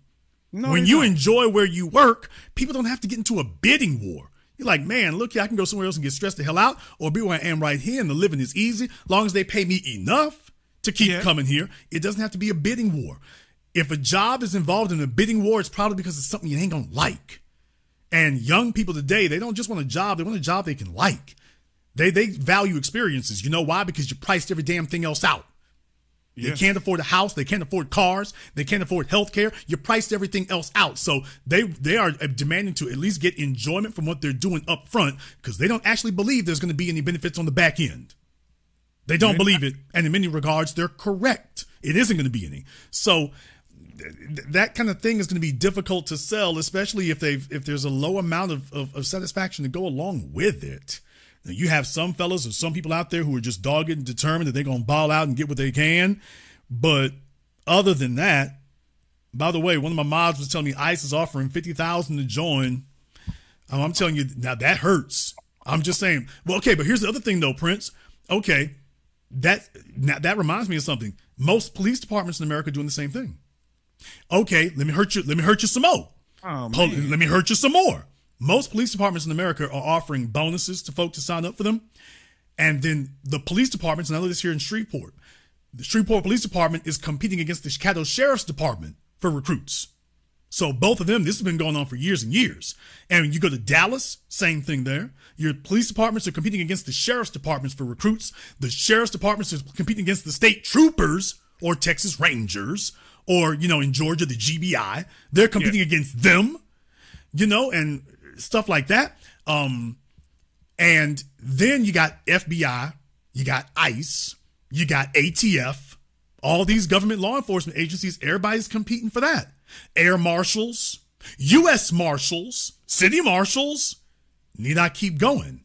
So the pool of eligible candidates, when you start talking about bonuses, everybody's short right now. Everybody is short-handed. Everybody is underwater and everybody's trying to get their numbers up and everybody throwing money. So it's not just like the military throwing some money. Man, everybody's throwing money right now. If you're going to commit yourself to government service and be under that kind of scrutiny and that kind of regulation, why would you not just go to the department that's going to throw the biggest dollars at you? And plus getting it, walking in. So yes. I got another one here. She was telling me that, let me see, I'm kind of snitching on her, but if it's a first offense, they work with prosecutors to drop charges if they're shipped out ASAP. Recruiters can help get records clean. Did you hear that? Well, I suppose if they want to, just be careful. Make sure the recruiter actually did it because they'll just tell you anything. But if they can actually do it, I have a very easy time believing that. Very easy. But the problem is that if they did this for one of our Ethiopian brothers, they didn't fix the record. They doctored the record, so he didn't know. They told him his record was clean, and he had one infraction as an immigrant. And when they did that, he did 20 years and retired, and they took all that back because of what the recruiter did. But they was able to help the man. He had to go get a lawyer and get that straight because he got deported back to Ethiopia. But but they found out he had did this to other people. So yeah, there's a recruiter lies. I almost say like a pretty woman. I know some of y'all don't like. They would say and do anything to get you to sign. Okay, but do you see what the problem is here, Prince? The problem is, do you realize that doesn't leave any room for patriotism? If your relationship with the military is mercenarial, we're going to throw that word in there. If my relationship to an employer is mercenarial, this is not loyalty. This is a business arrangement. Ain't no room for loyalty in love if we doing business. So everything we're just saying there right there, brother, by the way, do you realize we just removed loyalty and patriotism and all that? That flies out the damn window. Now, they maybe hope that they can indoctrinate you once you get in, but once again, that's only if you and the military are on the same damn page when you get there. If this is a place you really don't like, oh, well, that was just a waste. And you're just counting the time until you leave. Well, see, this concerns me because this breaks the chain. See, the reason I joined is because I have uncles and my grandfather and great-grandfather. But you also had a different president. You had different circumstances. Reagan, that was really big. Hollywood was selling it. People see through the Donald Trump is not somebody that people want to die for. No. He didn't want to die for Donald Trump. He didn't want to die for the country. Yeah, he didn't want to go to the military his damn self. Nobody wants to. At least with Reagan, that's why we made movies about him. Because people could look at him. He was a Hollywood star. You could see yourself dying for Reagan back in the 80s. After Hollywood promoted that real heavy. By Bill Clinton, maybe. George W. Bush, that was the last time. Barack Obama, it was pretty much game over at that point. Donald Trump, Joe Biden, nobody wants to die for them. Nobody says, you know what, I am here on behalf of the king, Donald Trump. Nobody puffs their chest out and says that. Nobody. They don't want to have a T-shirt. He's a damn meme. He's here for you to get a tax cut. He's here for you to get some regulations cut. He is not somebody that you wish to follow nor represent in war, and you certainly do not want to put your life on the line for him. Don't matter how many zeros on that check. Yes. Your heart is not in it. Hell, most of the Republicans' hearts ain't in it. Oh, yes, have you all forgotten most of them hope he fails, by the way? There's plenty of Republicans right now. They're hoping he fails. And the way he's going, yeah. So they're going to keep egging him on, push him on, because they know he's going to. We want to go ahead and make him fail and take J.D. Vance with you. When we kick him out of here, J.D. going with you. Him and this merry band of clowns you brought with you, Marco Rubio and Pete Hegseth and every other jackass you brought in here with you. The Republicans, the establishment Republicans will be so happy to clean house. They're going to be so damn happy to clean house. Mitch McConnell's still voting against him to this day.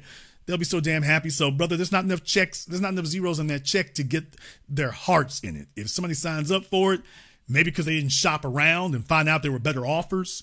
But, brother, ain't nobody in this for love. Even if they take it under the circumstances you just named. Oh, well, that's the end of love right there. I'll let y'all have the last word. Jason, I want to tell you something. You're talking about the police not having to do bonuses. I don't know if a lot of people know this, but I'm going to tell you, brother, here, they have a lot of crime in Austin. People don't realize that. Predominantly white folks. But because they had to get from what I heard, they have a dissent decree they had on them because they letting all them college students fight and beat up and do crimes, and it don't help that they coming down from Fort Hood and it was just a recipe for disaster. They had to come over them because they had a policy of turning the other way when these young white boys were fighting and beating each other. I saw a white boy with a black eye. I said, where you been? Oh, I was in Austin with my girlfriend, and I got jumped by a group of dudes. So this is something that they allowing this to fester in places, and they're not punishing them. Now, how in the world would Austin get a dissent decree, Jason? This is lily white, you see. So this is the things going on behind the scenes that these policemen are saying, you know what? Some of them saying, I ain't signed up for all this here. And that's all I have to say, brother. Thank you very much for giving us a call tonight. Yeah, I wanted to check in on that part right there because this idea that you're going to force people to respect Charlie Kirk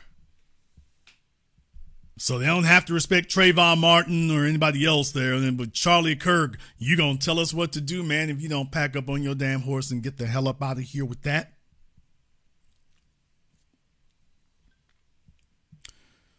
My final thoughts on this, it's unfortunate.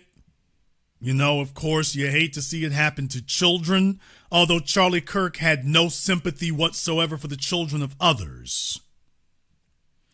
So we are already better than him simply by saying what I'm saying. We're already better than him simply by saying, by the way, I would not want your children to suffer that, nor would I go around defending it or arguing that it's okay that an injustice was visited upon you. I will not argue that that's all right to do. But the problem is, unfortunately, Charlie Kirk could not say the same for himself. So if you all want to know why, we must stay married eternally to the concept of freedom, justice, and equality, in the words of Malcolm X. This is the why. It gives us the ability to hold our heads high with integrity in a manner in which frauds and devils and people who completely miss the mark on gaining humanity don't have the ability to say. His children will not be able to replay his words in a room full of black people and anybody else, in rooms full of women. You will not be able to replay his words in rooms full of women or black people and hold your head high. Your daddy was getting paid off by billionaires to do that, but your children will not be able to do that. His kids won't be able to do that one thing. Yours will, but not his. And that's the real cost that you pay. If you have to go, if it has to end, how much focus did you put on what you leave behind? And did you leave a better world for them? Or was it just all about you? Or whatever you could get as long as you could get it? But do you know what the real shame is of the life and death of Charlie Kirk, y'all? You know what the real shame of it is? Despite all of the hatred and venom that he spewed for all of his years, despite all of the chaos and violence that he defended against other people, despite the shame he brought upon his name and the ignominy on which he left, well, despite all of that, do you know what the real shame of it is? Despite all that hype and all those accolades that these people tried to falsely pile on him, folks, he won't even be a hashtag in 2 weeks. In 2 weeks, we won't even be talking about him anymore. Hell, it's already started. I posted on Twitter earlier today.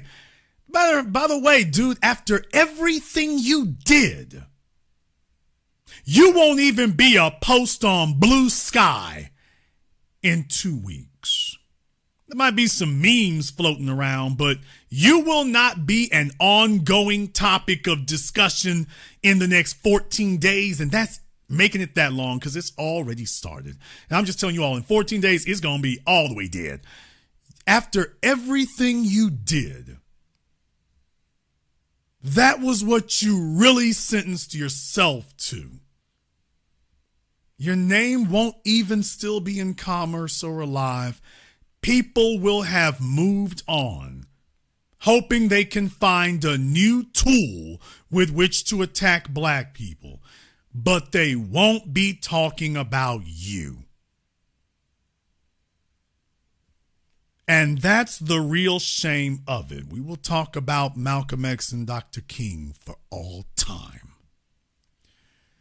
Charlie Kirk will go out like everything else on social media. And that's the real shame of the life and death of Charlie Kirk. It didn't have to be that way, but I guess it had to be that way. We're going to go ahead and wrap things up here tonight. I'd like to thank my man, Brother Richburg.